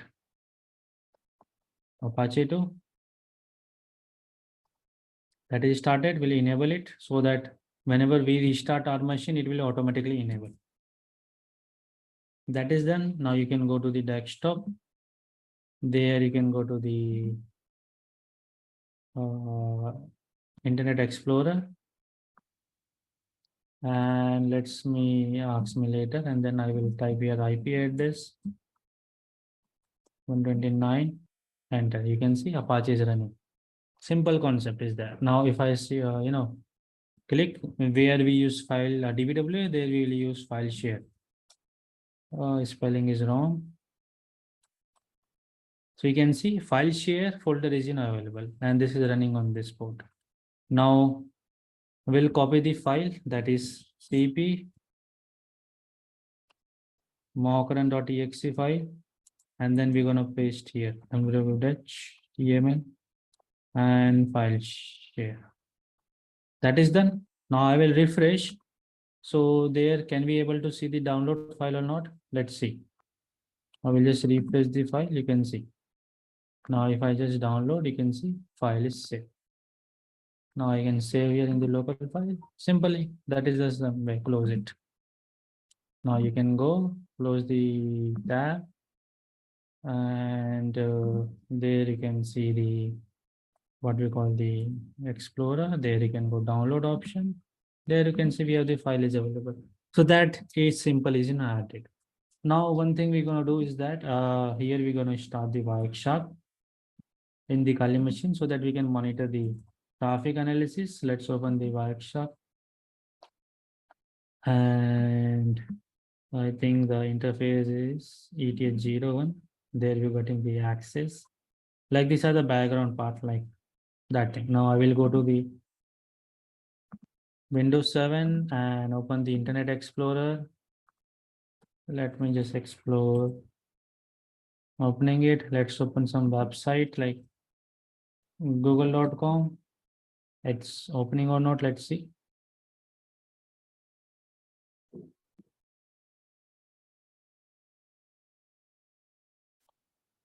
Okay, it is taking time. In the background, you can see the traffic. If it is, sent by the Windows 7, something like that. So we can capture the, packets or background information. Why it is taking time? Let me open the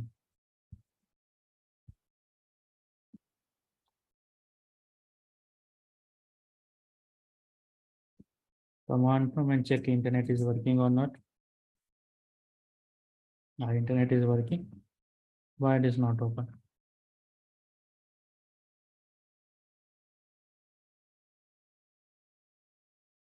Firefox download. Let me launch this thing. Okay, diagnosis.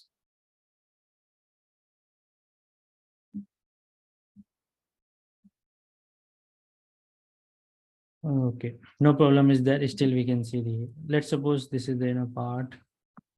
It is taking little time. Google.com. Okay, we got it. Firefox download. It is taking little time because it's a very older version. You all know.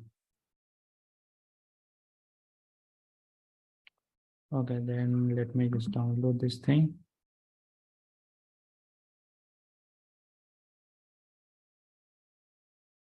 Now, after running the exe file, that is ransomware file, we need to check what are the behavior it is showing into the Windows machine and how it is grabbing the information.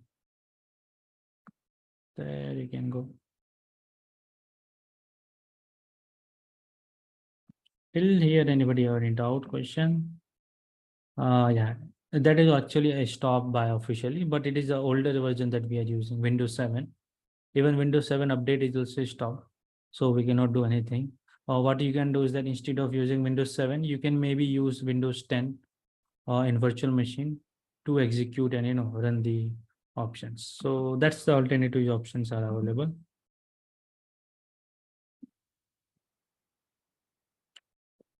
That is a simple system enable. Like you can use service start command also. Uh, Here you can use system CTL is just a start, or you can use this is a command, or you can go with alternative that already we have told you, service start, Apache to start. This thing also you can use it. So command is same, only the pattern is a little bit different. So alternative commands are available. You can use that thing. Why it is not open?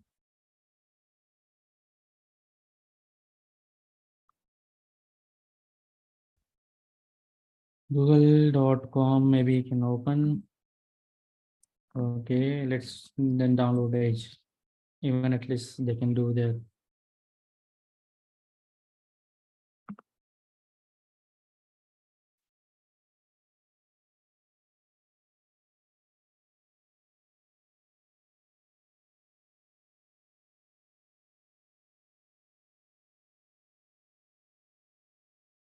Hmm. Okay, it is taking little time. No problem is there. Let me just check on the. Can I see any kind of?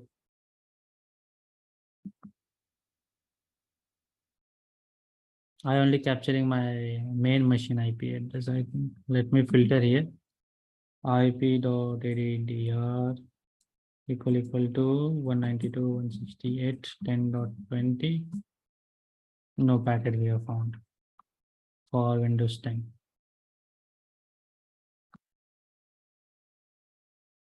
Okay, let me just close this thing.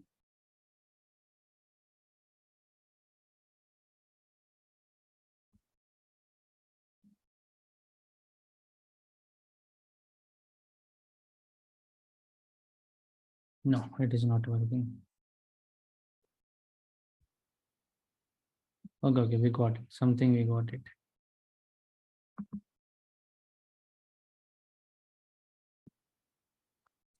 Let me download it.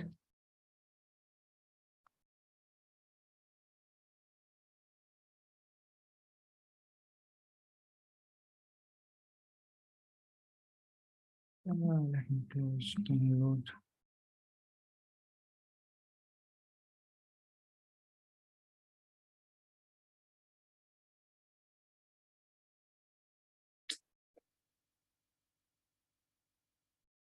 Okay, no problem is there. Yeah, it will take lots of time.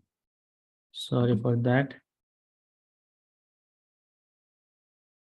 I will showcase in my main system.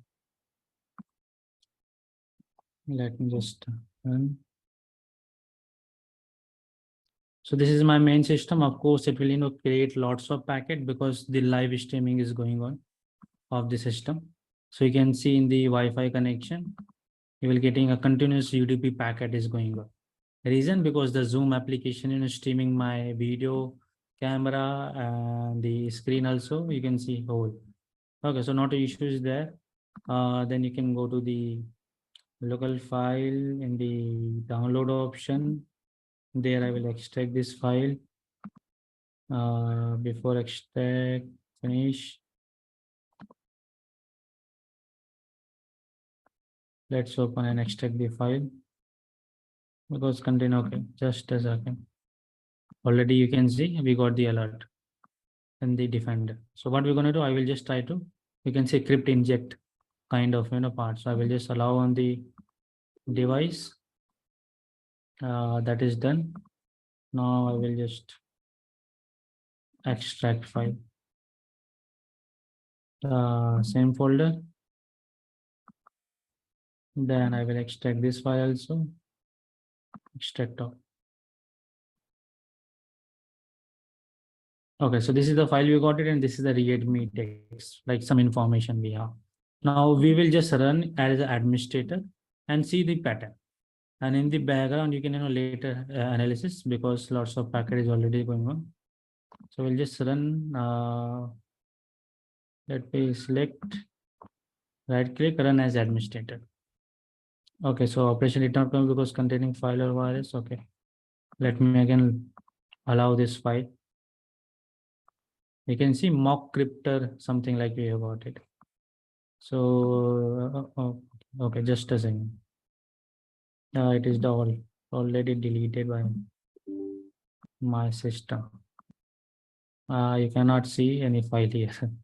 See, so this is actually a virus kind of thing. Let me again extract the file. Replace the file destination, done. Now I got it. Now let me run as administrator. Then you can see the output like this way. It's just a sample that encrypting. You can see the some debugging file you got it in the part. Okay, retrieve. So if I retrieve, you will give some information like that. Data is encrypted and it will just done something like that. If I again go and again run, so same kind of an error comes like data encryption or some C related files you can see, and it will may take. This is how the normal ransomware behavior is all about, because it is blocking from my. There you can see ransomware is found. Ransom window 32 kept. So if I just allow this thing, simple it will execute it in my system. Okay. Again, you can see you got one more alert. I think this is antivirus malware byte and this thing, isn't it? No problem is there. You can see. So it will take some time. It is not doing any kind of encryption in my main system. It's just output. Okay. And let me just stop the Wireshark. And let's suppose here we'll check the TCP packets, because already in the time of talking, we have found almost 1,63,000 packets is captured. So it is a very huge packet. Now there you can see some application data is sent in some this particular IP address we have found. 443 something is going on. TCP is there, TLS. So there you can right click and follow with the TCP string. Let's see what kind of data it is showing, something like that. There you can see it's encrypted data. So that is not a issue is there. We need to check what is actually about this virus is all about. So we can do analysis with the Wireshark. It will take time. Don't worried about that part. I will give the report, so there you can check out it. But let me go downward. Here you got some information, something same IP address, same thing. So what we're gonna do is that uh, we'll just stop this thing, and I will upload this thing on online. Virustotal.com is the website is there. I think everybody knows. If not, so there you can do. So it just kind of sample file we have got it, which is actually one real ransomware. So when I am doing the investigation on that file, so I just uploaded here and checking that what kind of information it is giving us. So I just upload this file, and then here you can see 56 antivirus are already detected as some kind of Trojan, ransomware files. These are the different antivirus tools got it. So I got more in details here in the detail option. There I got the analysis about the malware, what kind of file is there, and in the background how many processors it is compromising, like the target file, address, data. These are the kernel files it is actually changed in my system when I run this file. So I tore and warning you that don't run this file into the main system, because it will affect your main registry files. So it will just change some patterns in the operating system. So always try to run into the virtual machine. Actually, in my some problem is coming with the Vayaksha. So to showcase, I run in the file, because after the class over, I will reset my system to remove that file. Then you can go to relation. So this is how look like. I got the this is the URL it is redirecting when I doing the investigation part. So this is the website is like a reference. So you can do the investigation on the IP address of this website. So these are the IP addresses we need to check in our system, something like it there. Okay, so if I just again run the Wireshark, and I will again run that application, double click, and then I go to there and just run this file. Okay, so you can see retrieve, executing the malware, that is thing. Now run as administrator. That is doing little bit time, and in the background you can see it is ignore, that is done. Then I will again run. It is started in process. Now you can go to the there, and we need to find a list of the IP address which we have found here. Maybe in this any IP address we can get here. So that means some pattern is going on here. Let me just close this thing. Let me stop the packet. Now go to the analysis. You can go statistic, and you can see the all the input output graph, capture, resolve. That thing is we have protocol hierarchy is there, or you can click on the endpoint. So in the endpoint, we need to check any kind of same IP address which we have found in this list. So maybe we can get 172.13 is there. No, 20. We have got I think 20, but it is not. Okay, no 20, no 92. So this is how we need to check, like which any other new IP they have found or something like that. So according to that, we can do further investigation. These are the some blacklist that somebody else, when they have submitted, they have found this information in their part. And this is the hierarchy of the file, like files details and that thing. And if you go to the more about behavior pattern, so there you can get in a full list here. This is like a more advanced part of malware analysis. So I can showcase you here from this mock run.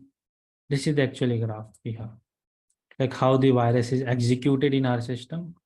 Okay, virus total. I will just sign in. Let me log in with the Google. I remember not my password.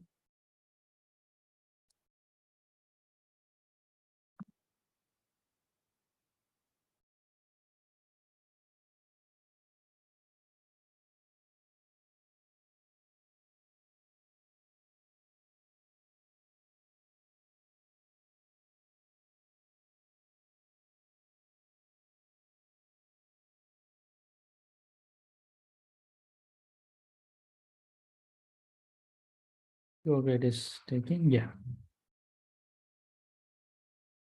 So here you can see the full hierarchy and detail about the what actually the antiviruses look like. There you can see. So, okay, let me see. Can we open this file into the new mode? Yeah, here you can see. Everybody can see the detail, correct? So there. So when we executed the file, what actually happened? It is created some sub process. There you can see. And then it is redirecting to some different public IP addresses. Any one of them is, can be a possible attacker or some different location. So what actually the, this is the website link we have found and that thing. So even if you do a little bit analysis on this particular file, maybe we can found that, same IP address or location or something like that, we will get it. It will take time to, analysis, because we have to run the full this whole thing in a proper way, then we can get it. So I'm just giving a short that this is the whole process part. So in the front end, what actually happen when we execute this file, so it will shows like this thing, like IRS write it, run as administrator, that thing. So it will just showcase like this one. I will just start again capturing something like that. Okay. So the data is still in the encryption process going on. Maybe some data is, still from my system and it is sending to the public IP address or something like that.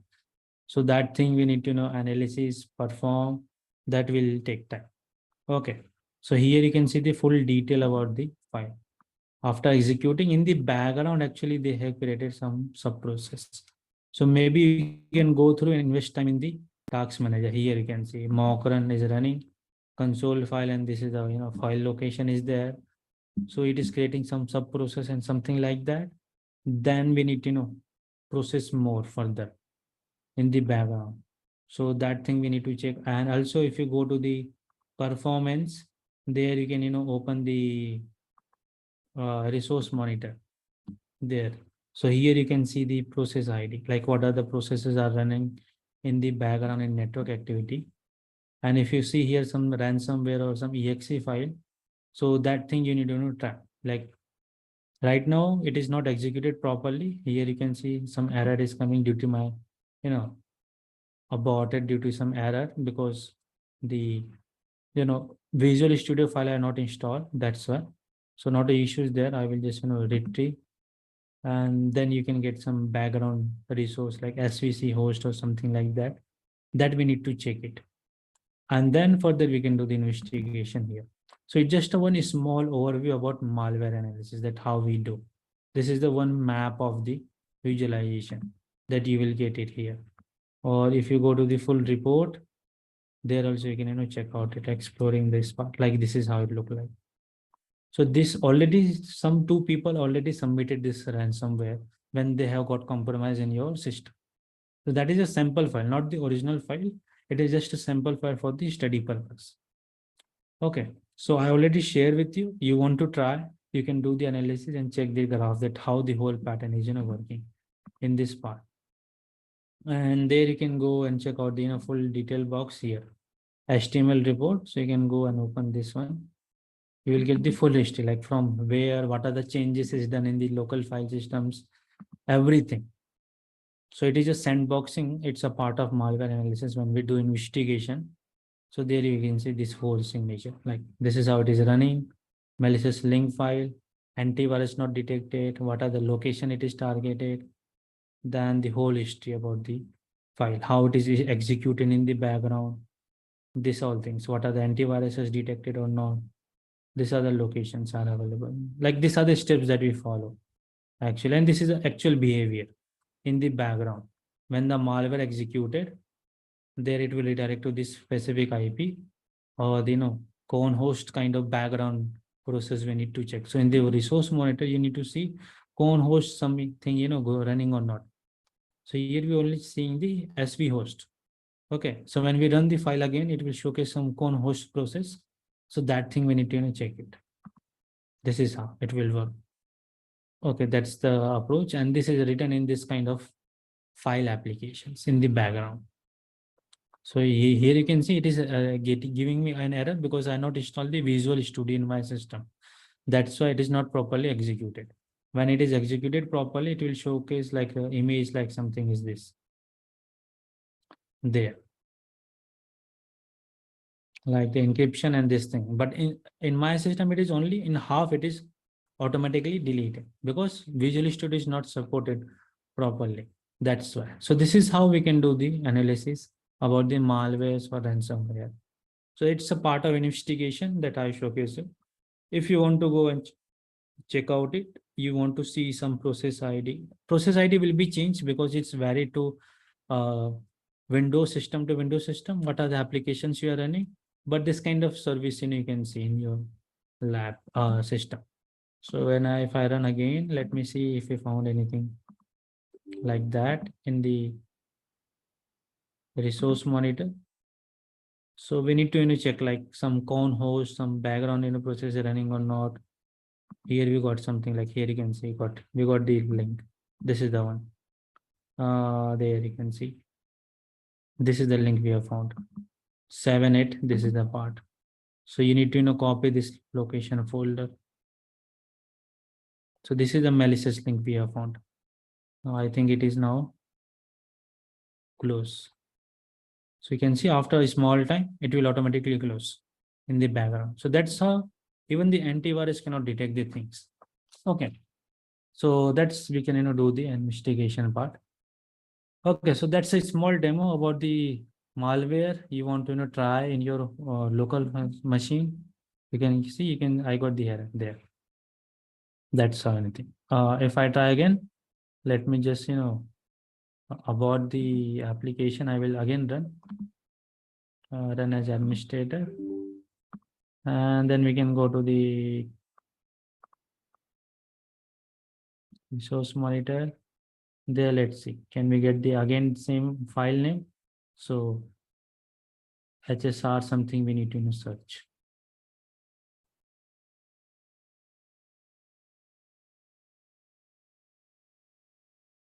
Okay. So there, we need to search that kind of con host related, some processes running or not, some external something is unbehavior done for a small time of frame till the virus is running in the background. So this kind of information we need to grab. It's a real-time investigation which we are doing. What happen if you shut down this machine? So all the detail will be deleted from our systems. So that thing we need to check it, like some behavior is going or not. There we got some information. Okay, that kind of thing we need to do. So for a detailed study, you want to check out this file. If you want to go through in detail part, it's a part like how this thing is gonna happen. This is the screenshot the person has executed.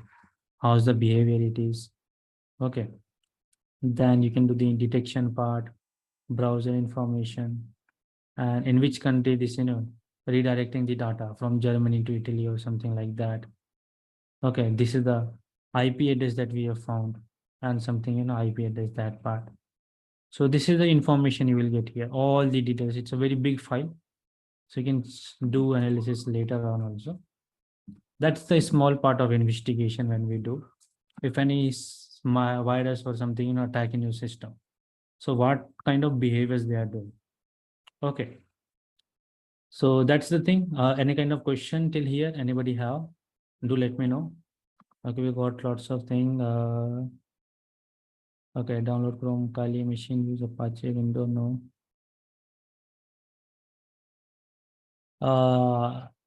Yeah, Shashank, to download this thing, malware, you can just upload drive in the Google Drive. You can download from there simply. No need to perform any kind of Apache and something like that. So that thing also you can do. So not a issue is there. So it's a small demo how we can execute something is by mistakenly we have installed some file and it is running in the background and we not monitor that thing. So that will also done by the mistake, that thing. Okay, so no problem is there. Till here, anybody have any doubt, question is there? Do let me know. I will share the file. Window file is also shared, so you can download and set up the option. All clear. Of course, it is little bit harder to understand that how this thing work. This is these are the patterns we need to understand. What are the things is written. Don't worry about this. This is not a part of right now. It's actually an advanced part of malware analysis that we are doing study, core study about malware life cycle. Actually, you can say. So this thing we do in the sandbox environment. That is in the virtual machine, not in the main machine. Okay, because in my system it is not working properly. That's why I showcase it. But when you are downloading the ransomware sample file and investigation, so do download in the local, virtual machine. Yes, we have some of the sample files are available, but remember, always use that thing in a virtual machine, not into the part. So there is a one malware bazaar is a website is there. There you can download some sample files of Linux, Windows machines or Mac operating systems malwares also. There you can go. So this is a sample file database actually. Okay, here you can see. You can directly download and execute. It will run. We have Mirai, a record breaker. These are the something is there. ELFI is the Linux base. You can download from here and you execute. But remember one thing: do this thing in a virtual machine, not on the main machine, because it will directly affect. So there is no responsibility is there. Okay, got it. So that thing you can do. I will share this link. You can explore. So for sample analysis, you can do this thing part later on also. Okay. Any other doubt is there?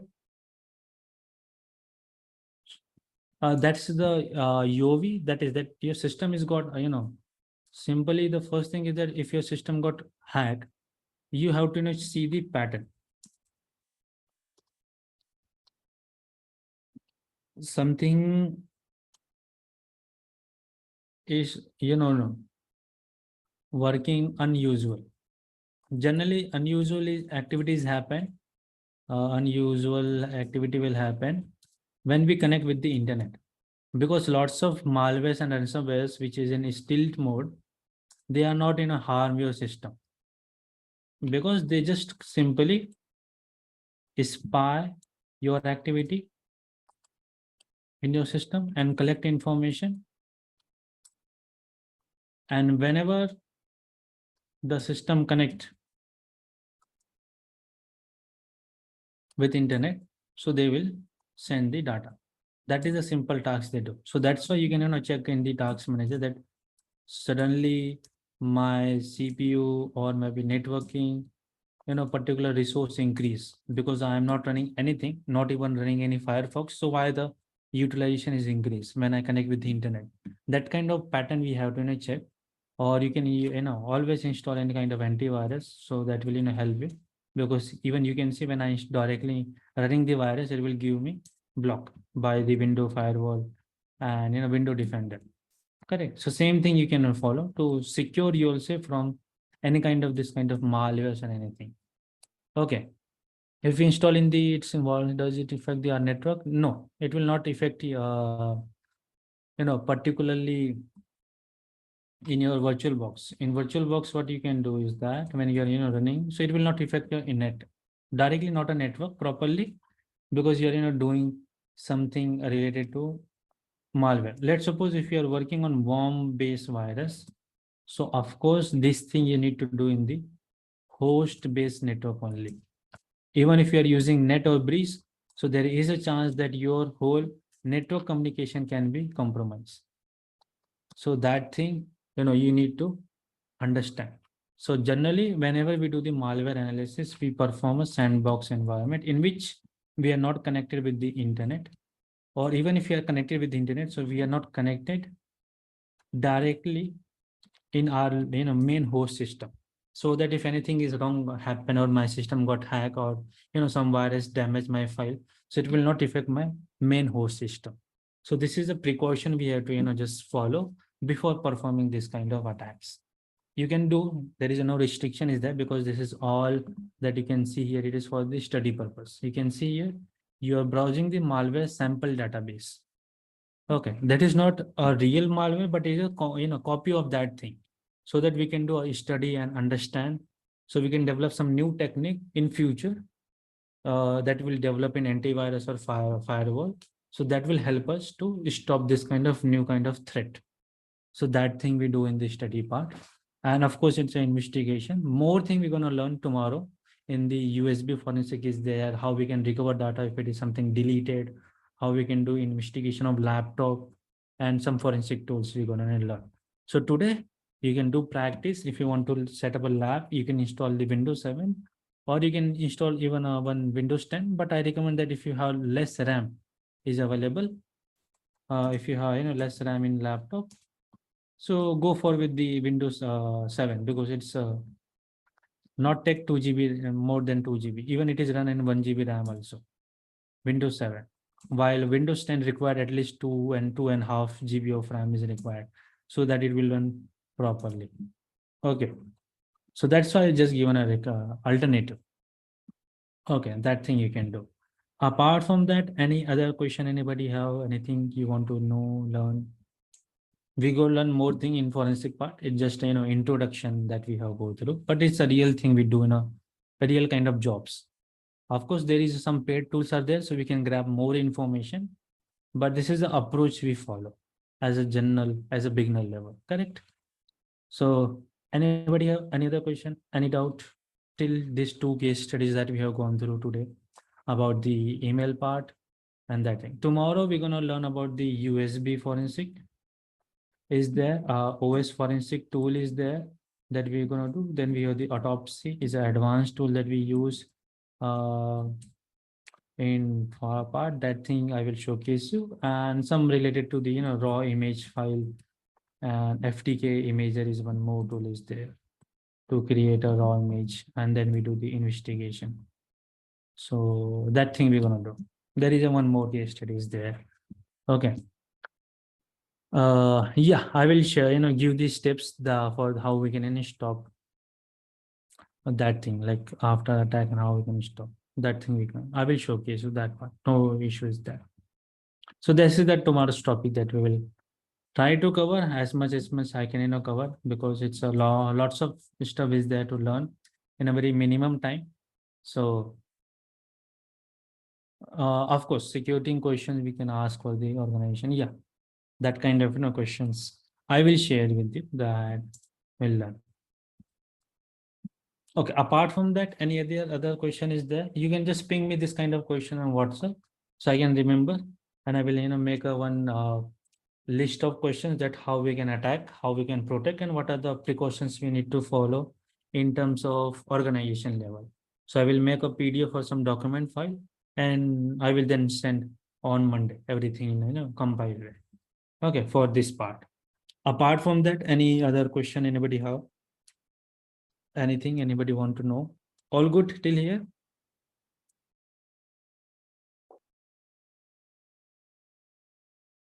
Okay, MacBook Pro recommends. Yeah, MacBook Pro you can use this for hacking because Kali machine we are using in the virtual part.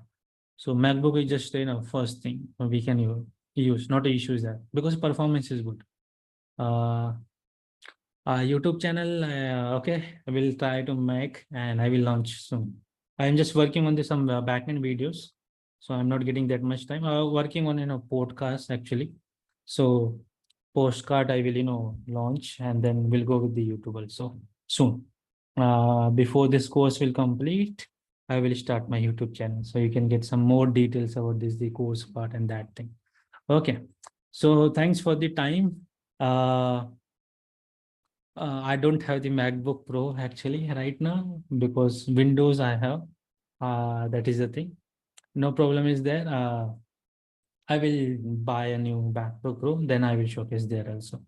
That is not the issues there. Okay. I think, yeah. I think anybody else, any other questions, query?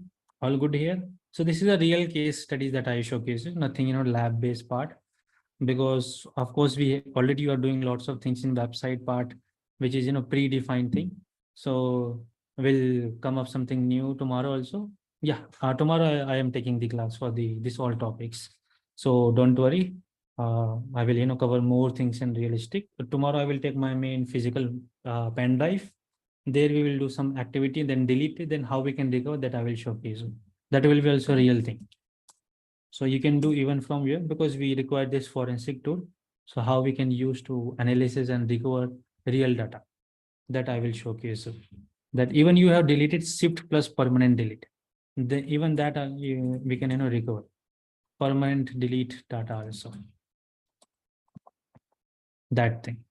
Yeah, you can also plan for this kind of, this same case study, what I showcase, so this mock RAM, this is thing you can, create a one scenario based document that you can submit in your project also. That will also, helpful you. So that will be a part.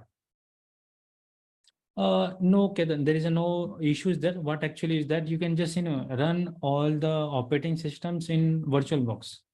MacBook Pro is like, more secure as compared to, Windows and Linux machine. That's why we got very less information in that part. Because even the MacBook Pro who have, they will also, give the study and, teach everything in virtual machine. Virtual machine is good because if anything is happened wrong, we can just delete the machine. It will not affect the main part. Can we recover the hard drive data? Now we can able to recover. I will provide you some tools that we can use it as a free.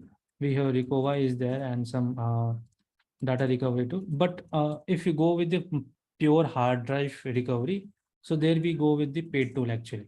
Because in recovery, these are the software based tools actually. So software based tool will not able to recover more properly.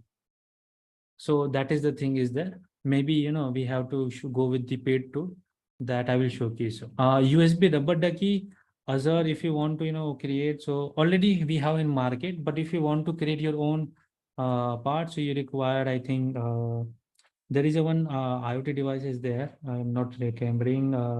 You can go with the Raspberry Pi is there, or if you can use Python script to create your own rubber ducky. There is a one more. I will show if I'm not wrong. Yeah, that thing you can use it for Python script to create a rubber ducky concept. Even in market you will get it already, but it is a little bit costly, around $50 it is actually. So that thing you can create your sir, when our internship will start. Internship I will update you, Ketan. How we will get plan after before completing this thing. So I will update for that part also.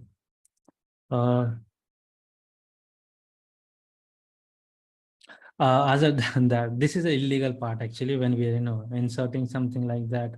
Yeah, one thing I can give a show small trick that if you're using a pen drive insert in your friend's laptop, so if anything in browser they have store some data in that particular part, so you can directly just inject your pen drive, all the password which is saved in the browser, it will be automatically got into you. So there is a one website you can use it. Don't try to exploit somebody because they have lots of important data, and if you just go with a fun way, so this will not good to learn, because we are learning as an ethical way.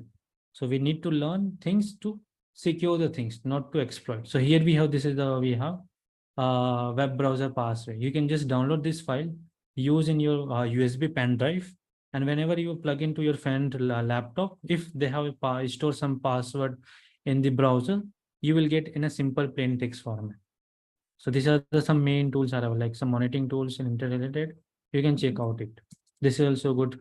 Some small, tricky tools are available that you can use it for hacking purpose. But don't learn this thing to show someone that I know how to hack Facebook, or I know how to hack Instagram account. This is not for the showing purpose. This is for the responsibility. Okay. So that thing you have to learn. These are the tool list you can do, but don't use it in a wrong way. I have lots of things to share, but we have limitation to understand the responsibility. Okay. That is done. That is done. Yeah. Got it. Got it. Yeah. That is correct, Pratik. That is the ESP model we can use to build in the it's a small chip comes that you can use for the create your own rubber ducky part, or even you can go with the Arduino. That thing use it. That this is a small chips that is come that you can embed. That thing you can do. Yeah, correct. That is correct. That I will update you for the internship, that how many students will get the opportunity to get internship or some joinings. We will refer even some jobs if there, so we can refer there also. We'll check it. Yeah. Sure. For fun, you can do, but don't try to go with some advanced part of hacking. Of course, there for fun part, you can follow this tool list. You have get lots of things to grab information in an ethical way. Rubber ducky actually the same thing. Like let's suppose we embed something to inject from your pen drive. Let's suppose if you don't have a laptop, we not carry laptop at everywhere, so we require a small tool. So through that we can inject some payload or recover some password. So there we create a rubber ducky. It's a kind of USB that you can even buy from online. This is the one shop is there, Hackfy, but it is a little costly. It is around like $60 it is come. It's a kind of, if you go with the pro bundle, this is look like it's a ESP model. It is attached. This is a memory card, and when you click, so it is an inside, but you can see it will look like as a pen drive or UTG connection. So that will give this thing. Uh, Pineapple is Hack 5 is banned in India, yes, but you want to deliver from outside, so you can have money, you can do it. Else, Pineapple we use for the Wi-Fi hacking. It's a new product that is come, so you can check out it later also. That is for the Wi-Fi hacking related studies that you can do. Yeah. So these other things are there. Lots of things is there we to learn. So go with one by one. Of course, we'll learn lots of things. Yeah. Any other question anybody have apart from this? On my college website and find some files.git and nmap tcp is open. Prem, if you are getting some malicious file and something, then you can create a report for that, and you can submit to the HOD or the IT admin for that part, so that you can secure that thing. Give a ethical report part also, or even that can become your mini project for your college part also. So take a permission with the HOD or maybe your computer science professor, then you can submit that thing also. Yeah, custom you can create just like a hack file. So that will be a kind of these other small projects that you can create for many project, internship projects is there, or college project that you can submit. Okay, so these are the things you can do. Lots of things is there. We'll go one by one. Yeah. Any other question anybody have? No one is there? Okay. Okay, guys. So we'll wrap up for today's session. Hope you have learned something new. Of course, it will take time to do practice. Do try to practice. Then we'll connect tomorrow. We'll learn something new more again. It will be a real thing, not something like that. So I will showcase you something about OS forensic and that thing case scenario. Yeah. Any other question comes? So of course I am available on WhatsApp. You all can ping me, or in the weekdays I can connect on Skype so we can guide and learn something new or discuss anything you don't got it. Okay. So thanks for the time. We'll see you. I will just upload this text file in the group. You can see later also. Yeah. Bye bye.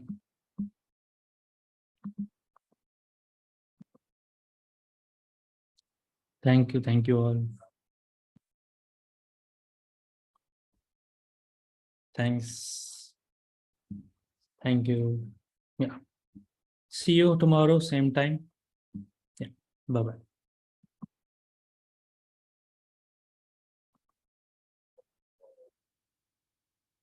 Same